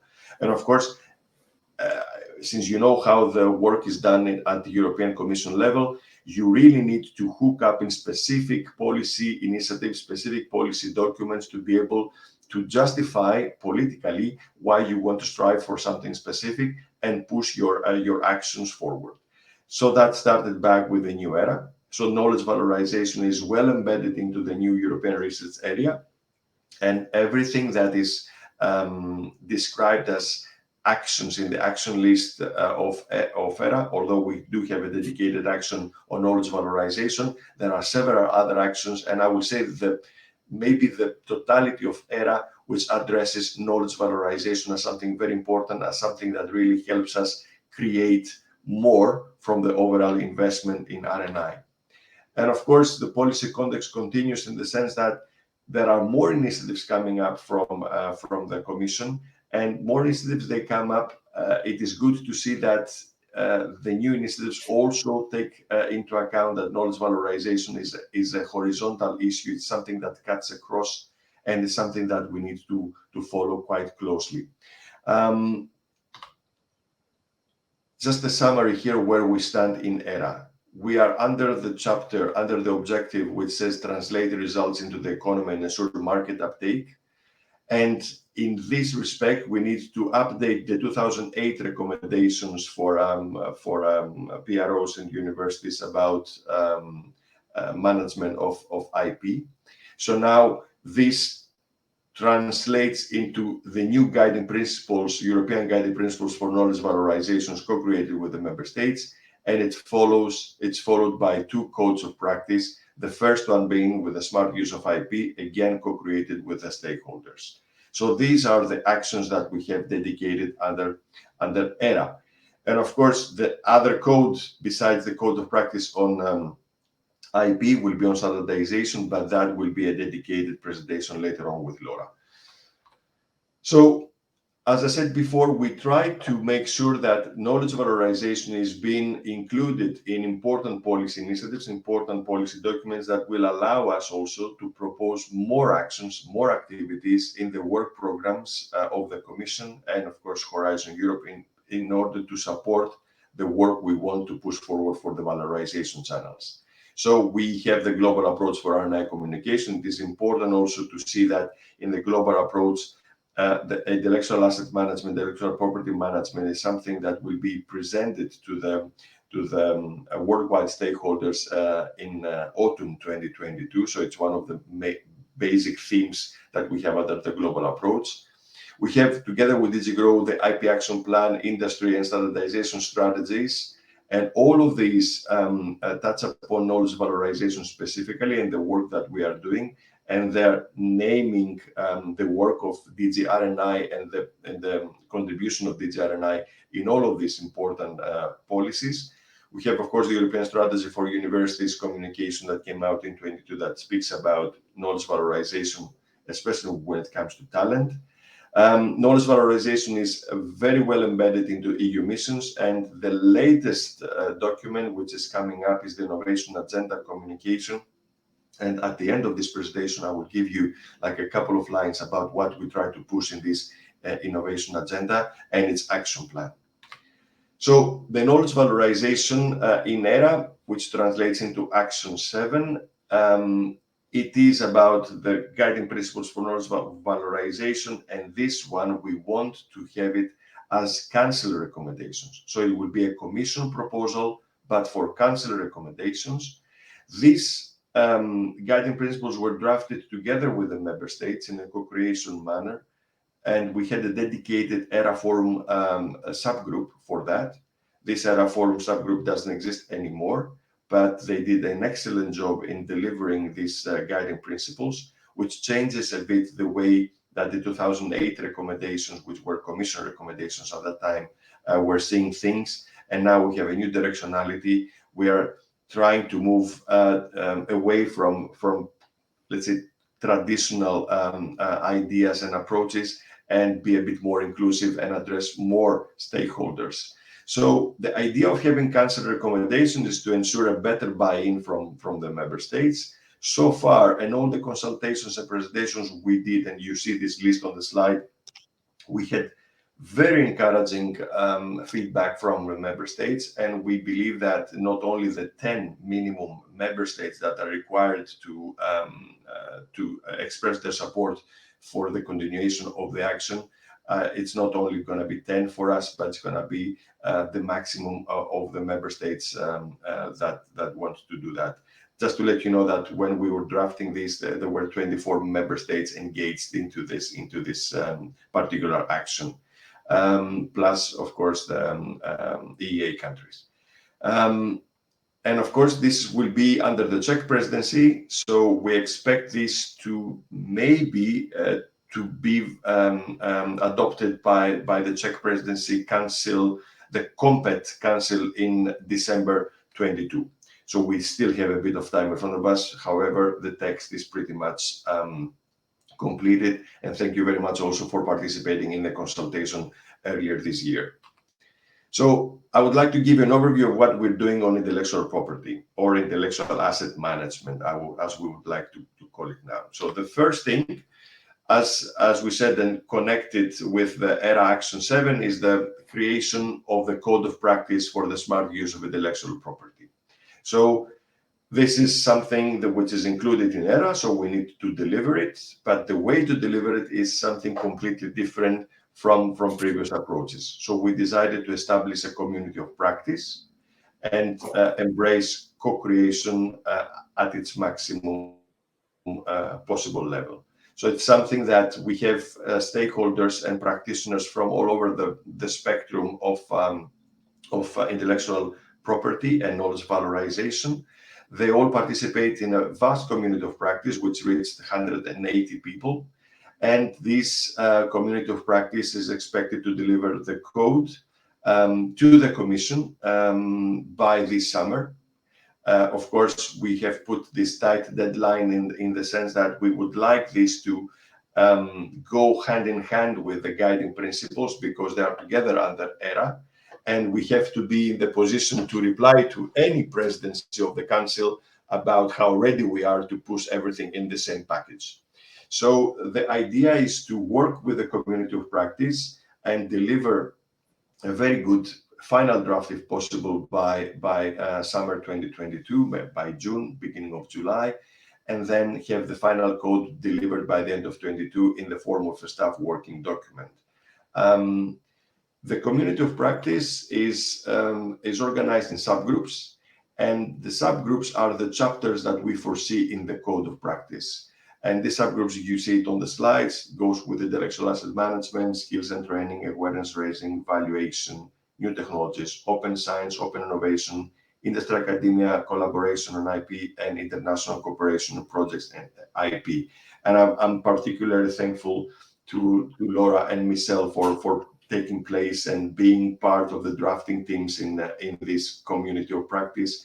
And of course, every other member of the drafting teams, which are really putting a lot of personal effort in doing that and helping the Commission creating something that might be useful. So the next steps for this community of practice is that in the coming days, we would like to see the recommendations already collected, and we would like to have these recommendations streamlined and avoiding overlaps. Then we have to rank the recommendations with the whole community, and then we have our next meeting on the 9th of June in order to be able to get as close as possible to the final draft. So we already have recommendations, and they're shaping nicely into the document, and hopefully we will be able to share something with the broader community in June. The next thing that we do on IP is the extension of the manifesto of EU COVID-19 research. As you probably know, this manifesto was a set of very simple guidelines for R&I projects in order to allow easier and faster access to specific IPs that will help fight the pandemic.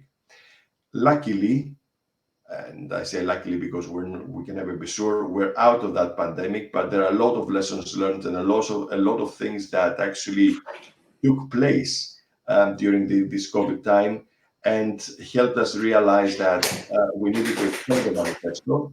We needed to see who signed it. We needed to see if the endorsers of the manifesto did something specific with the manifesto and how this actually went forward. And based on this analysis, we want to see if the manifesto type of approach can be applied to other emergencies in the Union, as the one that we're facing now with this incredible aggression of Russia towards Ukraine in this war. But not only that, climate change, anything that has to do with emissions, we need to see if this type of approach, the voluntary, let's say, licensing can really help the Union move faster in using specific IP to combat emergencies.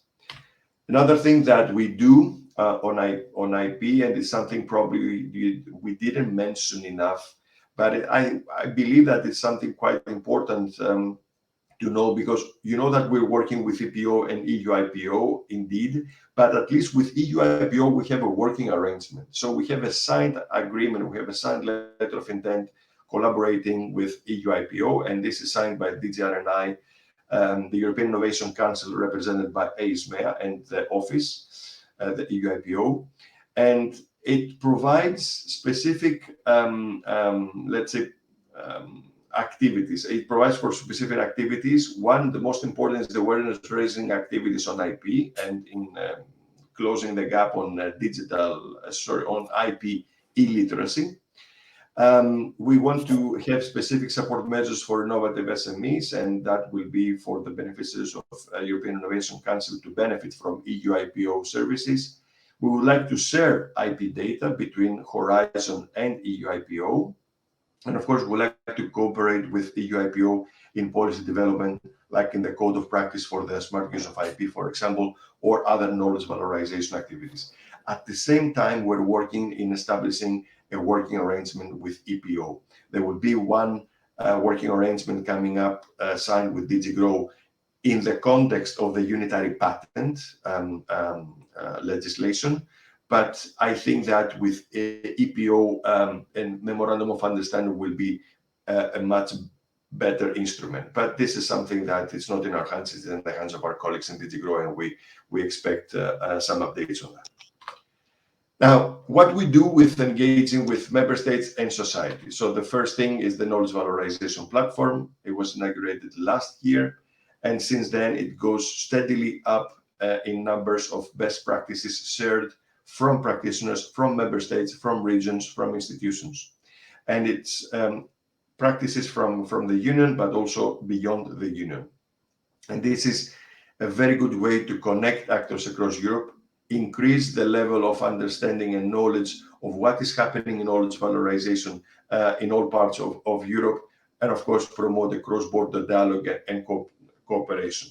It includes the repository of best practices, so it is really quite rich in best practices. I think more than 50 or 55 practices already submitted, and some of them already celebrated in the Knowledge Valorization Week 2022. There are the community of practice pages there, so you can see all the latest information about the community of practice on the smart use of IP. And of course, every month we have thematic focus on topical issues. We have every year the Knowledge Valorization Week, and as every year, we started last year and it was a success. We continued this year again, a very good success with 41 speakers and moderators, 23 countries participating, a nice opening and a nice closing, opening from the commissioners, the closing from our Director General, and a nice in practice cooperation of the member states, the countries, and the European Commission. So really nice and very rich content exchanged. Another thing that we have tried this year is to create the first Citizens Hackathon. A hackathon which is, of course, is not a new instrument, but I think it's the first time that we use a hackathon to collect citizens' needs directly and bring them together with companies and academia that can gather up, join forces, and address this citizens' needs on the spot. So that was a nice try that happened back in February, and we are working on creating a methodology, a blueprint that we can provide to everyone that would like to run this type of activities, this type of hackathons to address citizens' needs and citizens' issues. So for us, we would like to embed this practice into the EU missions, and of course, we would like to have maybe this methodology to be replicated also in other parts of the ERA. I think the last point I want to mention is the industry-academia collaboration, and here we did a feasibility study of industry-academia collaboration, but seeing it from the needs of the business. It is always important to understand what the business actually wants from such collaboration. And what we saw is that having an intermediary taking care of that, an intermediary that continues harvest the business needs, translates it into something that academia understands, and bring the nice people and the proper people together in the same team, can really produce better results. And we would like to experiment more with industry academia. We do have, and as I said before, since we have the political legitimacy to go further on with pursuing activities under the valorization channels, the first instrument that we can use as DG R&I is Horizon Europe Work Program. And we use Horizon Europe Work Program to demonstrate how things can happen for the different valorization channels. So for the industry academia collaboration, but also for the other valorization channels, we have proposed specific actions. And I think this is my last slide that gives you some ideas that we would like to do for the future. Maybe not that future anymore, maybe it's a really immediate future, since we're talking about the standardization booster, which has been already launched as an action. So starting with the intellectual asset management, we would like to have a toolbox for efficient IP licensing for market uptake and societal value creation. So this is an action we have proposed inside Horizon Europe Work Program. And I think this is under Cluster 4.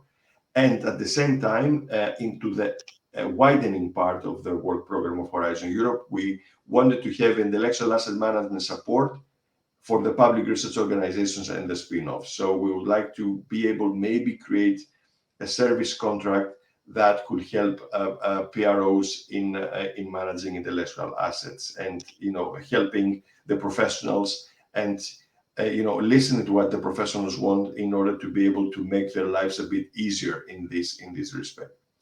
And the last thing, which is really connected with the innovation agenda, with innovation communication, which is coming up, is one more time to bring up this IP-backed financing, this IP, the intangible IP, to be used as collateral for easier access to finance. We're not sure that we'll be successful this time. It's not the first time that Commission is trying to address something like that, but for various reasons it didn't work. But we believe that this time maybe it will be something that can really be taken up by InvestEU, and see, at least we can at least try to demonstrate how it can be done. For the standardization, of course, there's a dedicated presentation afterwards. We launched a standardization booster, and we would like to have a new action about standardization in industrial symbiosis in circular economy. And for the interacademia collaboration, we'd like to pilot communities of expert facilitators, as we were seeing in the pilot, to improve the interacademia co-creation. And I think that this concludes the presentation. Thank you very much. I hope I didn't take all of the time. Thank you, Ioannis, for this interesting presentation. Just a practical question. You mentioned the Valorization Week, Knowledge Valorization Week 2022, so in April. You showed a picture. Are all the data or the presentation still available somewhere on your website? Exactly. In the Knowledge Valorization platform, you will see the link to the week. There's also a dedicated page for the week, which includes all the presentations. And I think my colleagues already working in, cleaning the videos and making them in a nice way, in a nice format. And also, we're working on reports and follow-up from the week. So there's a lot of rich content available in this web page. So yes, thank you for the clarification, Michelle. Indeed, people can find more information and all the presentations there. Good. Also, another question, that because you used at the beginning the guidelines for and best practice for managing IP, and then you changed to management of intellectual asset. Could you explain what is the change of let's say scope or spirit or approach behind this? Yes, basically, it's not that we want to change completely what is there. I mean, the intellectual property is something well established. I mean, throughout the world, it's not that it's been threatened somehow from the way now that DGR&I is addressing the thing. But the knowledge valorization and the guiding principles for knowledge valorization start speaking more about intellectual assets management. So move away from the property which indicates protection, which indicates something which might be a bit more narrow, although this might be just the way that somebody interprets it, to something which is a bit broader. Like we have intellectual assets and we like to manage them. Intellectual assets which might not always lead to something that needs to be protected. Intellectual assets that might not always need to something that, I don't know, create profit or create something. But we need to manage our knowledge, basically. It's a knowledge management, intellectual asset management. And this is part of the narrative of the new guiding principles for knowledge valorization. And that's basically the idea, is to be able to connect the IP as people knows it with something which has a bit more broader now scope, which is the intellectual asset management. Thank you. In the same line, I have a question from Christophe Renaud. Can you show the question? Yes. What's your feeling about the community involvement in this initiative? Do you feel supported and followed, or it's difficult to gather the community?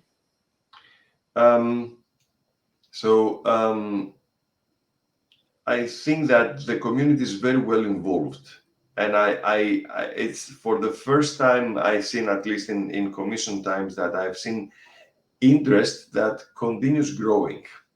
Normally you have some interest in the beginning, some enthusiasm on something, but as soon as something else comes up, or there's a bit of, let's say, lag in between, people stop paying attention. I have the impression that around knowledge valorization, because it includes so many different things and so many things that we practically do, but we don't put a label on them as knowledge valorization. The interest of people is continuously growing, and it's something that is really important for us, because we would like to test everything that we say and what we put down in the documents with the community. And if we're wrong, we would like to know that, and we would like to change. So the involvement so far has been amazing. The community of practice is one of the biggest I've ever seen, and it delivers steadily. I mean, we were afraid that it will be something very difficult to do. It requires a lot of work, but still is very rewarding.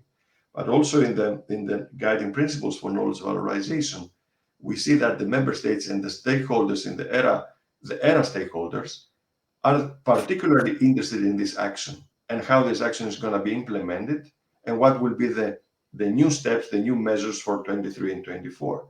So indeed, I'm happy to see such participation and such involvement. Thank you. You mentioned also the COVID-19 manifesto, and so ASTP is also doing a survey to have a feedback from the community about how the things have changed or not. And maybe Laura, you have some, let's say, informal information to share with the community here and with the audience. Sorry, Michelle. Yes, I'm here.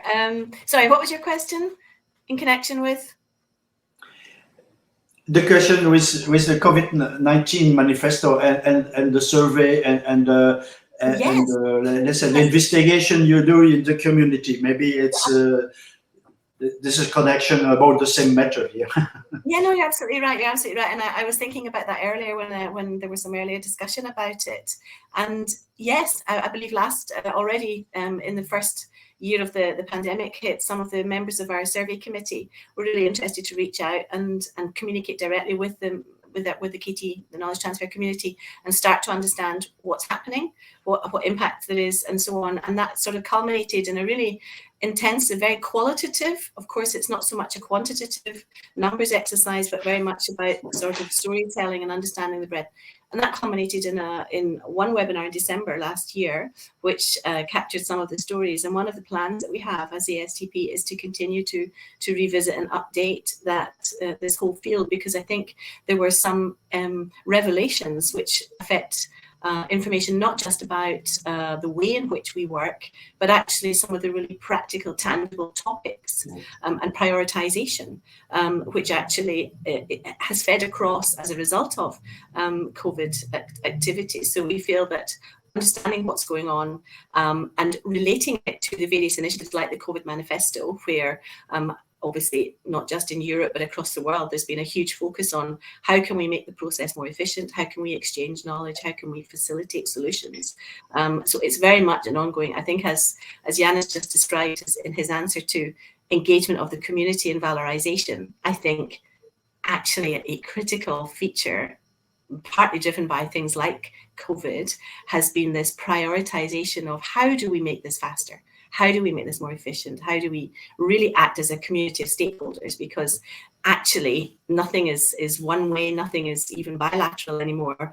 Everything is a little bit more complicated but it means that we have to work together from the different stakeholders. So I think, you know, this is very much a relationship that we're all entered into, and it's only going to grow. And I think one of the critical things that's really important to help move that forward is very much to facilitate communication and information about details, but also about policies and strategies, and actually translating them into practical tools and guidance and information. So that's a very long answer to your question, Michelle, but I think it's really such a critical aspect of what we're all trying to do in exchanging so-called good practices, best practices, and information that, you know, in some ways we've been galvanized by what's happened with us all in COVID times.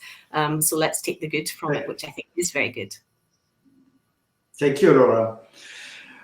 I don't see any other questions. So just a question for Johannes. Do you have some specific new or expectation regarding the ASTP community for helping you in your challenge for the time being? What I wanted to address to ASTP, and I think we have already discussed that, but it's an excellent opportunity to reiterate it, is that whenever it comes to support to technology transfer offices, knowledge transfer offices, and the professionals in these entities, I think that Commission needs to do something more. And we would like to discuss with you, understand with you what are the needs in order to shape, let's say, a better approach or even better services in the future. I mean, putting things in a nice policy initiatives, nice policy documents does not always translate into the actual activity on the ground. So this is what I would like to ask you. Please help us on that. Try to shape how we can make things a bit better for the professionals on the field. Thank you, and I'm the opinion that it's the core of our mission, so it should work. So there is a EU committee, and so Alessandra is stepping down, but Smilka will come and follow her in this committee, and I hope she can enter rapidly in connection with you for improving this practical connection. So no other questions. I think we are just on time to move to the next session, and it's again Laura to manage the next section. Thank you, Michelle. So yeah, we share the screen for the next half hour or so. So thank you. And actually, just as a final comment, I think Michelle's last question and your answer was great. And I think one of the things I would like to just state, following on the experience that you've rolled out in your unit with the creation of the community of practice, in partnership with the member state level engagement for the valorization principles, I think it's one of the critical things that is really, I think, something which is a really important feature in my experience recently of a sort of change in the evolution of the way in which we connect and communicate. And that is, in this particular space that we're in, the valorization space, and your comment about wanting to understand better how to support KT, I think the top-down, if I say top-down, sort of member state level engagement, together with the practitioner engagement, which I would include the entire stakeholder community. I'm hoping everybody's represented on today's online session. And it's actually one of the critical roles that I see really helping is the different parts of the Commission, in particular right now yourselves, in facilitating the connectivity of these sort of top-down and bottom-up conversations, communications, and all leading to hopefully informed practice. And so in particular, just following on very quickly to the last point you made about wanting to understand better how KT offices and functionality can be added and supported, I would kind of refer to one of the questions which I think Robert Dwilinski earlier this morning posed to Margot, and that is that the role of the KT offices is very much, of course, focused on a day-to-day basis in doing and delivering and working and collaborating with the ecosystem and the researchers and around actual projects. But the point Robert made about us actually also having to champion and help educate the immediate neighbours in our ecosystem about what's going on and why and so on is actually also a very critical part of the whole KT landscape. So I think when we give continued feedback to you and your colleagues, Yanis, in helping understand what's needed, I think what I would love to see, and I know we as a community, we talk about this very often, is it's not just the likes of the ASTP community who are individual practitioners, but we also have the network of the national KT associations. And we know that regionally and nationally, there are so many different initiatives and different degrees of understanding and missions and so on. So we've got the practitioners, we've actually got the institutions in which they work, and their management and policy understanding. We've also got their national and of course European. So it's a complex, sort of not a hierarchy exactly, but it's a complex community. And the more we can actually bring everybody up to speed would be very good. So I think with that fact shared, I see you nodding, you tend to agree. I think the next topic that you're going to share with us this morning is, I think, an example of one of the areas of activity and evolution of policy into practice, which absolutely will depend on more collaboration across non-traditional partners. So, for example, regulatory agencies and standards agencies, not necessarily the first community that our academic researchers think about even acknowledging or knowing what they do, and perhaps not even in what areas they're actually active as their own research areas are concerned. So I think this is for some people will continue to be a rather new area to be considered and thought about. But in terms of process policy, tools, and as a vision to promote the whole valorization story, I think we would be very happy to agree it's so important. So please, Yanis, having given a bit of an update as ASTP in one of our Tea with the ASTP sessions just a few months ago, I think the community today would love to hear what's happening in this space. So we'll stop talking. So thank you, Laura. I will share my screen. I hope it goes well. With I hope that it's visible, right? No? Perfect. Okay, good.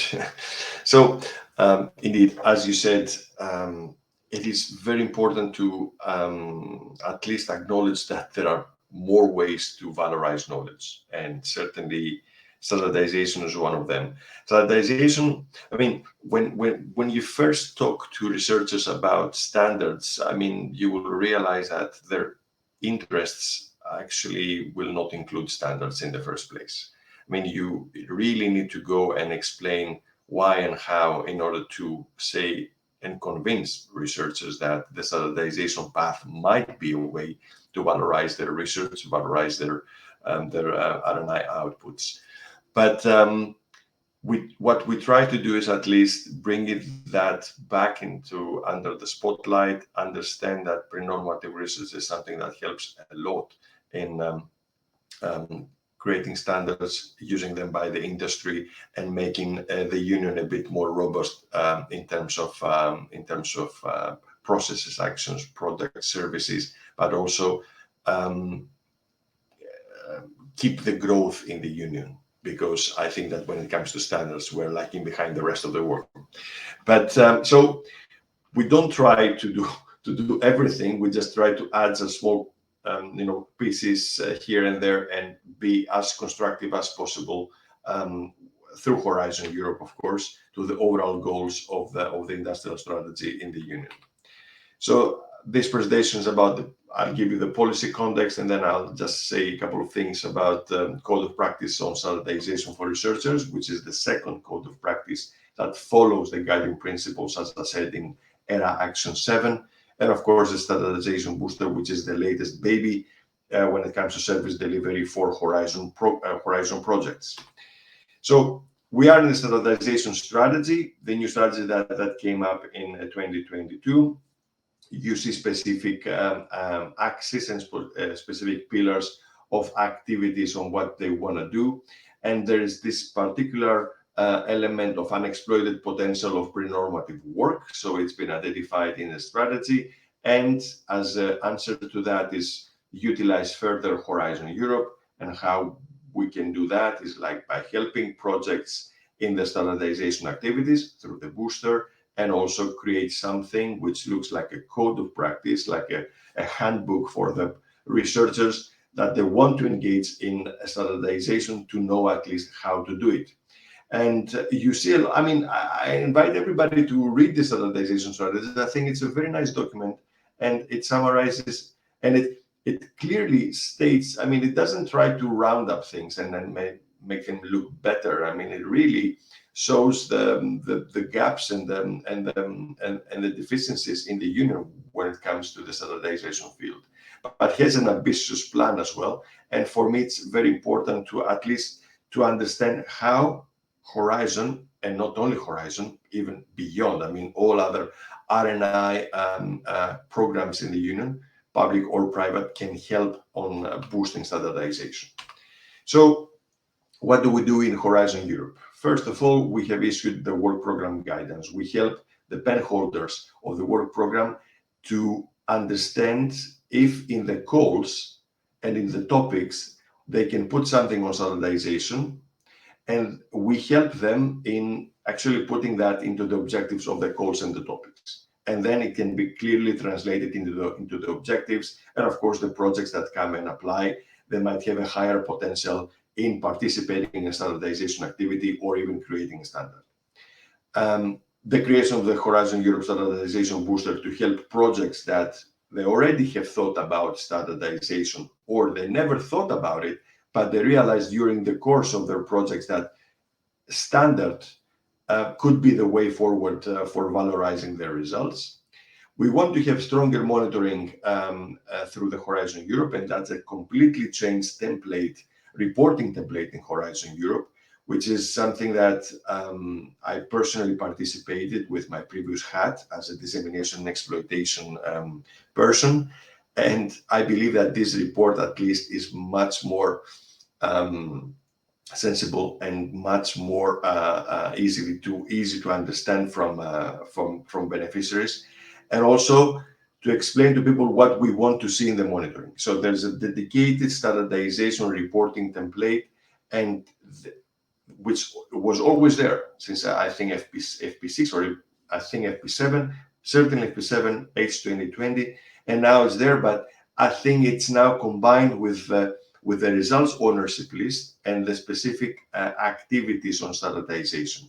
So it is important for us to monitor this reporting from Horizon Europe and understand as early as possible which are these projects that have standardization planned in their activities and in their work plans. And of course, we want to create a code of practice for researchers on standardization.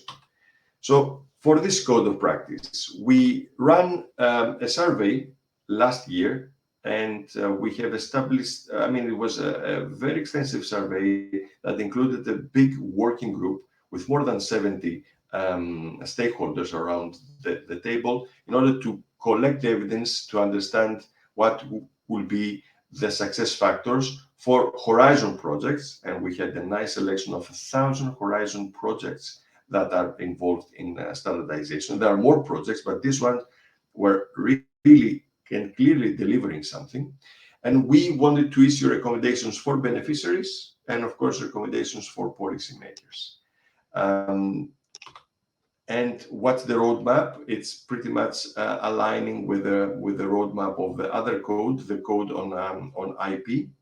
So we did the survey with beneficiaries last year. We had the scoping study. Then we had the stakeholder consultation, which actually kicks off this year.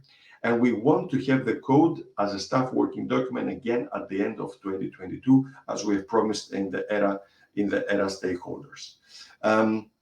We have a matrix group on standardization internally, which includes the whole research and innovation family, and everything is discussed there, and we're keeping a track of what is happening in all parts of the work program of Horizon. We have, it is kind of, I mean, it's not that informal anymore, but it's a group between the entities inside the Commission that are involved in standardization, having JRC, of course, DG Grow, DG Connect, and then we have the Research Executive Agency, the Health and Digital Executive Agency, and the European Innovation and SMEs Executive Agency, which are involved into this group. We continue working with Sensenelec quite closely, and this collaboration actually helps a lot in, at least with the way that Sensenelec now addresses the new proposals for standards to make things a bit faster and therefore a bit more attractive for the projects to engage in such activities. We engage with practitioners and, of course, with what is happening in the member states. What we have identified as success factors at the individual level, and this is coming from the study we did last year, is that to create specific personal competencies and expertise. So understand your domain, have the right social competencies, and be able to make compromise, of course, business skills, being able to keep things secret, being able to take decisions, distinguishing skills and persistence, of course, and then to see how you fit in the overall picture, and to see whether a standard can be something that can really be the answer to your efforts, and if yes, then check whether you have the personal competencies, see where you fit in the overall landscape, and then choose the right committee, which is always important to see how it can go. It can go further.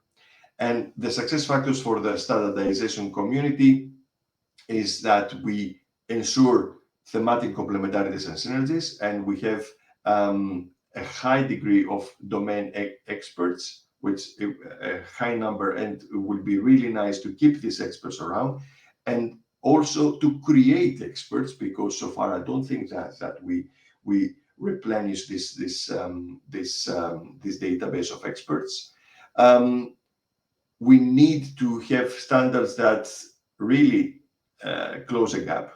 It's not a standard just to create a standard or to put somebody's name behind the standard. We would like to have industry involved. The higher involvement, the better it is from the uptake of the standard. And then we have to identify which are the previous experience with standardization work, and see what worked, what didn't work, which are the successful collaborations, the links with specific committees, formally or informally, and then have somebody driving the whole thing. It is important in standardization not to lose interest and to push forward, because it's a lengthy process, and we need somebody that actually drives it, somebody that sponsors it. Commission can be the sponsor, but Commission cannot be the driving force in all the times. And of course, we need to address standards. We have the right timing, which is all of this, of course, as success factors sound very, very good and nice to see on the paper, but they're very difficult to achieve in practice. So we have proposed some specific indicators at output and impact levels. So we need to create standardization maps and identify which are the gaps that we need to address with our standards. We have to work with SEN, and as I said before, this way of working now to accelerate a bit, or to make it easier, let's say, in terms of time, but also in terms of effort for the process for new proposals. We want to have new working groups established. Also, that includes more experts, of course. How we behave with our votes when it comes to taking decision which standard to move forward or not. And of course, technical reports about improvements or new standards to be easier published and easier assessed. And of course, at impact level, we would like to see the standards created, the standards proposed, or even the common specifications to be used by the industry, and of course, to have specific hard facts as results. The top 5 draft recommendations, because we do have a draft code of practice for the researchers, but this one will be put on public consultation. And I think that we're working on making the public consultation open today, actually, or if not today, certainly this week, and have it open until the end of May at least. So everybody will have the chance to go through the survey and answer. We would like to see first to see if indeed we need more standards, or if for something that we have a need, the standard is the answer. To move towards a common understanding, and then maybe the common understanding with specifically expertise can become the common denominator for standardization process. Standards should be a tangible component in any proposal. I mean, I'm not talking about horizon proposals, but I'm talking about standardization proposals. To have the right experience and the right expertise in the teams, and of course to engage the right part of the standardization community when we want to engage in the standardization activity. Invest in and cater for stakeholder management throughout the whole project, and that also goes to Horizon Europe beneficiaries, and have realistic outputs, outcomes, and impacts with respective indicators. And if you allow me to say here, it is very important to plan something still within the merit of the project. If we're talking about the Horizon project, it is better to have something during the lifetime of the project that you still have full funding and support from the Commission, rather than after the end, which you need to justify why you will need more support for your standardization activity. At the policy level, because we have a recommendation for beneficiaries and researchers, but we have recommendations at policy level, we would like to have the Commission more engaged with standardization bodies and university associations, and particularly the ASTP. So technology transfer, knowledge transfer, we need to work more in identifying pre-normative research that can actually lead to a standardization process. So this is something I would like to do, and that's more political, I would say. We need to raise awareness around it. We have standardization organizations to develop further their service portfolios, both for projects, but also to see what kind of existing initiatives on standardization can sync with activities and actions that are taking place within the institutions. Examine the needs of SMEs, because it's not always easy for an SME to start a standardization process, and we need to be able to help them. And this is something that we want to do with the standardization booster, and we want to address further the framework conditions for getting a standard, because still we find the whole process lengthy. It's not always very clear when it comes to the European standardization organizations. And of course, since Horizon Europe has no limitation on which standardization body you can use, we have a lot of projects actually being in contact with standardization bodies outside the Union in order to take their initiatives forward. The standardization booster is the last part of this presentation, and it was something that was created to help Horizon projects to get some support for their standardization activities during the lifetime of the project or after the lifetime of the project. And after the lifetime of the project is more important, simply because if the funding stops, certain things can stop or may stop. So it is always important to, as I said before, to plan certain activities within the lifetime of the project. But if not, then Commission needs to know. So we come with actions like the booster to help these standardization activities put forward. It's a coordination and support action. It just kicked off in April 2022. It's a small budget for the time being because it's a pilot. We want to see how this actually goes. And it's a nice consortium which has we believe it has the necessary expertise to put things forward. And what we did with them is that we already passed a big list of Horizon 2020 projects that indicate the standardization activities in their work plans and in their final reports. And I think that this is a very nice start for the standardization booster to start seeing which are these projects that they really need to make the next step in the standardization process.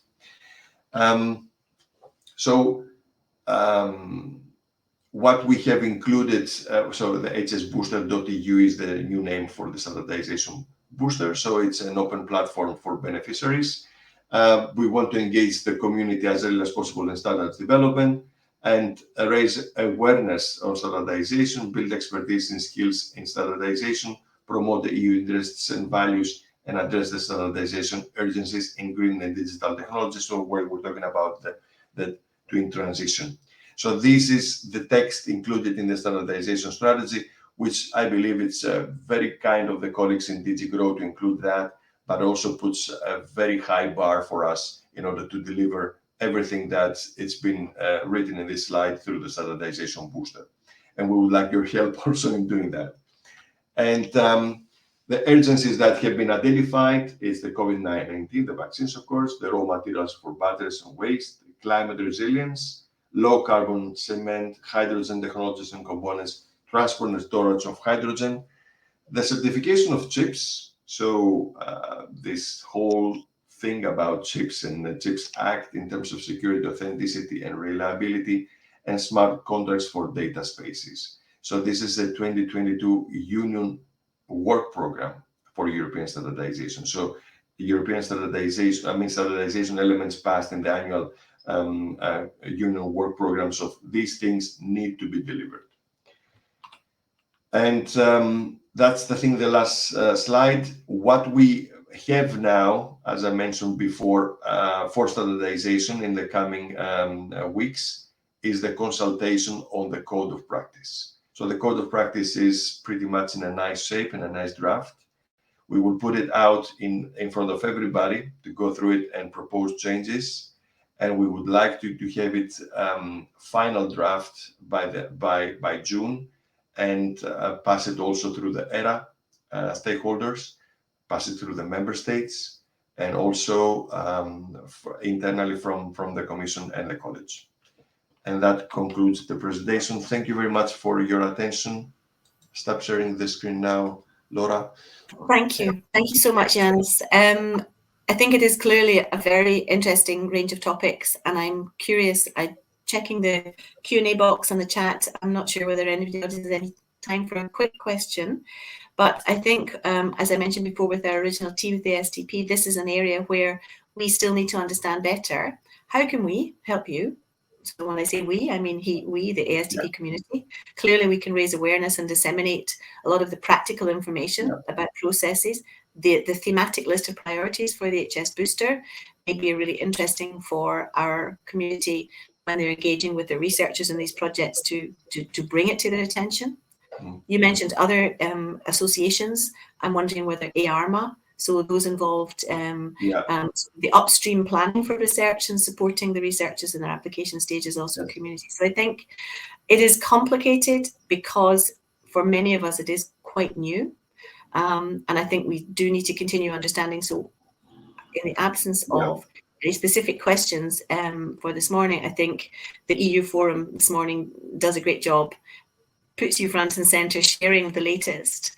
But I think what we learn and what we've seen since our very first EU Forum is that it's a really great trigger for ongoing discussion, action, and engagement. So I think we will certainly clearly earmark, the standardization story with yourselves as very much an ongoing exchange program and project, and we should explore understanding better how we can help you and how you can help us to help you.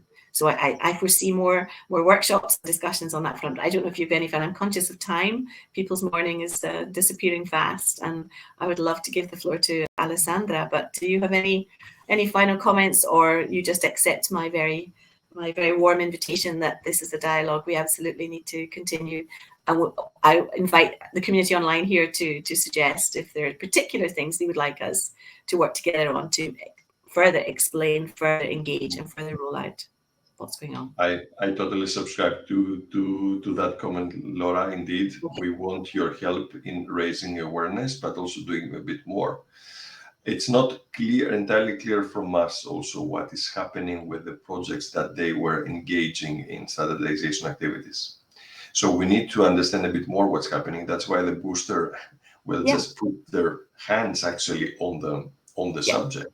And the more we know, the more we will be able to translate that into specific, let's say, guidelines or actions through the code of practice also, that normally will create a bigger stream of standardization activities, or at least the willingness of projects and researchers and research teams to engage with changing a standard or updating a standard. Just to mention here that we might lag a lot behind Americans or the Chinese or the Japanese when it comes to standards, but when it comes to standards supported by research, I think that we're ranked first. I think it's the union that is the number one. I mean, it's the union research that supports most of the standards in the world. Okay. Well, that's a great place to be, and therefore we should be in a strong position to harness the next development evolution of this whole field. So thank you once again, Yanis, for both presentations and for your continued development of the alliance and the discussions. So we look forward to much more on all of these topics from this morning. And I will now invite Alessandra to put her screen live and please present the next and final installment of the EU Forum this morning with the overview of the highlights of all the other things from an ASTP perspective. So thanks once again, Yanis, and welcome back, Alessandra. You're welcome. Thank you, Laura. Thank you, Anis, and a special thanks to all the speakers from this morning session, and of course to all the participants who have been staying with us the whole morning. I will be very quick. We wanted to take the opportunity of this meeting today to share some updates with the community, with the ASTP community, on what we have been working in the past year. So actually, the strategy, ASTP strategy for strengthening the relations with the European institutions started a few years ago, but I would say that in the last year we really structured these activities and try to be more effective in our work related to the European matters in general, and our strategic alliances, advocacy activities overall. So the next slide, please, Anwar. So you might remember I already shown this slide. So why did we decided to strengthen our capacity in terms of advocacy towards the European institutions? Well, basically, we realized that we were not so very visible towards the European institutions as maybe other university associations are at European level. So our general goal was and still is to become more visible, and this might have a number of effects in terms of attracting funding for the community, enlarging, expanding our community, and also creating more capacity, build capacity in our community. Next, please. So this strategy is based actually on creating a bilateral flow of information, a bilateral interaction, exchange of knowledge between ASTP and the European Commission in particular, as well as other international organizations. So this means that on one hand, what we have been doing this morning is the Commission presenting us initiatives, policies, results from policy analysis, and this is one flow of information. But we also we have the ambition to be able to present to the European Commission issues, to propose actions that come from our community. So bottom up, it's both a top down and a bottom up approach that we are proposing in terms of our strategy for EU. So next, please. As you might remember, we organized a European committee, which I've had the honor to chair in the past year. We have been working together with Michelle, Smilka, Robert, and Henrik as part of this new European committee. And next, please. Soon after we started our activities, we realized that actually were really many things going on, many policy areas that could affect that are affecting the KT community and the KT landscape. So we decided to specialize ourselves a bit, to organize our work in four main areas. this was just the beginning. Maybe this will expand and will evolve, but we identified four main areas, which is the valorization policies. Um, we just heard Ioannis talking about them. A funding area, an area related to the synergies of ASTP with other communities, and also an area related to neighborhood policies. Now we'll just spend one slide on each of those areas to report to you what we have done and what we plan as a next step and actions on our side. So next, please.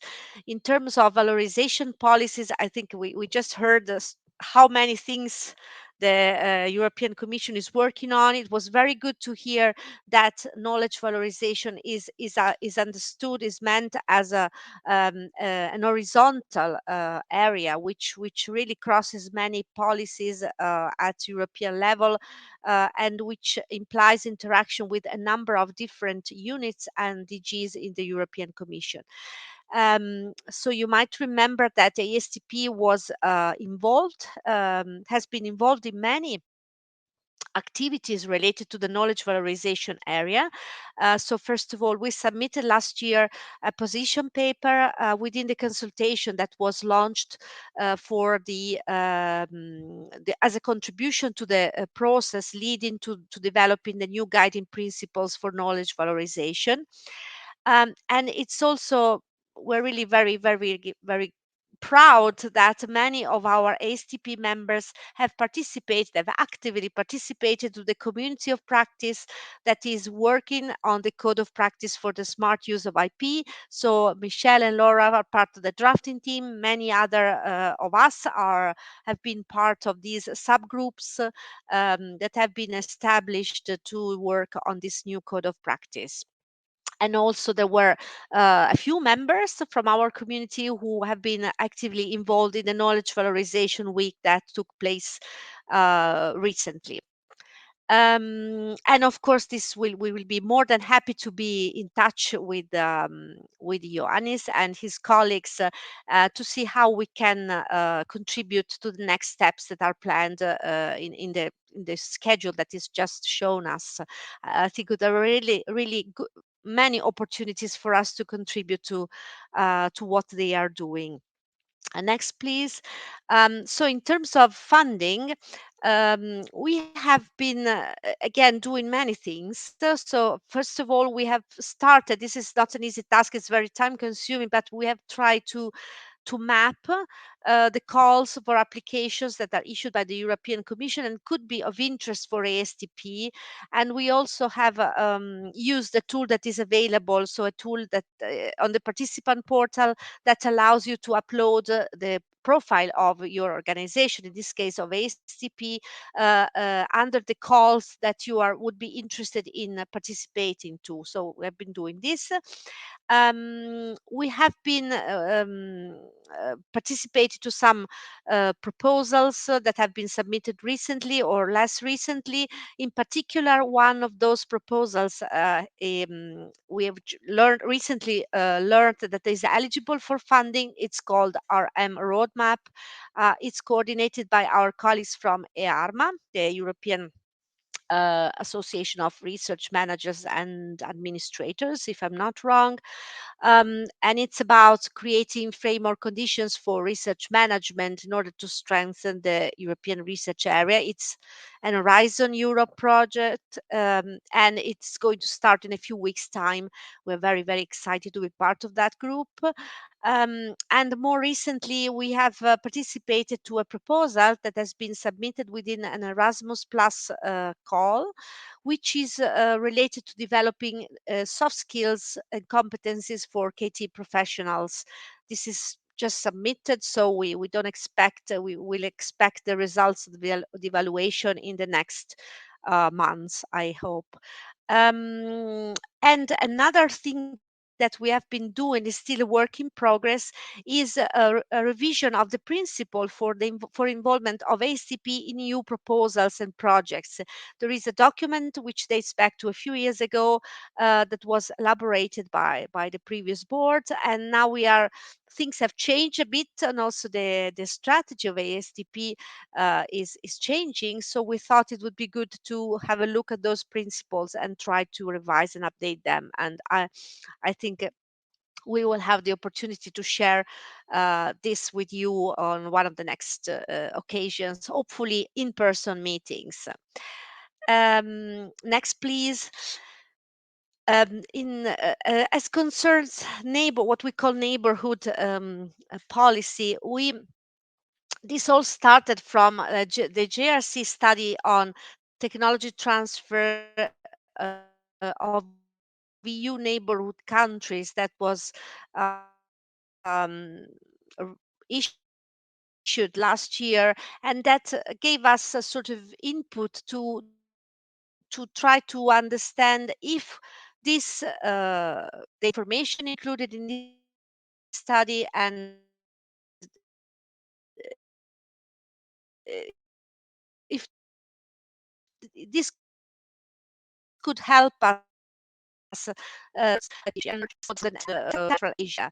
Area here is a bit delicate at this moment due to the overall geopolitical situation. But so our original aim was try to understand whether we could prioritize some target countries for ASCP, maybe to be in touch with local champions to organize some regional events, regional symposia. We have just paused this activity for the moment, but we hope that we will be able to move on in the next months when we hope that the situation will be better.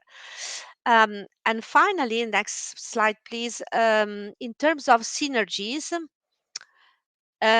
so here Michelle did a great job. So that we understand that it would be good to liaise with our fellow associations. So there are a number of university associations around Europe which work in areas that are close to what we do at ASTP, like for example EARMA that I already mentioned, as well as EARTO, which is the Association of Research and Technology Organizations, as well as the European University Association and the EARMA, which involves industrial research managers.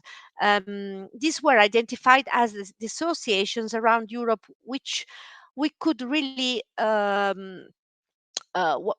with which we could really engage for joint projects, maybe joint policy position papers, joint activities, exchange of knowledge, and also and generally speaking, for joint collaborations.